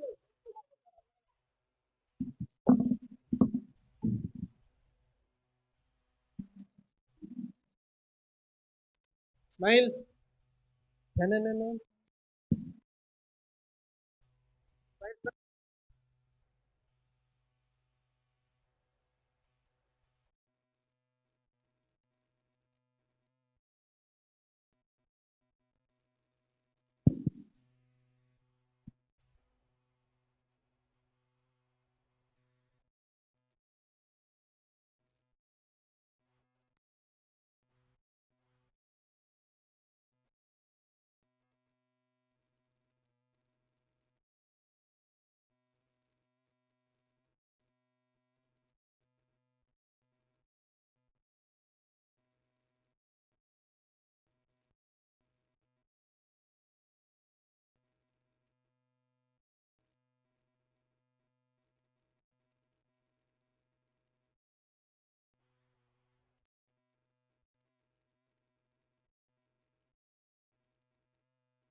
And guys, we have photo booth at the outside. You can take photos there and share it on LinkedIn. And yeah, you can also network with the speakers, attendees, and everyone. And we will send the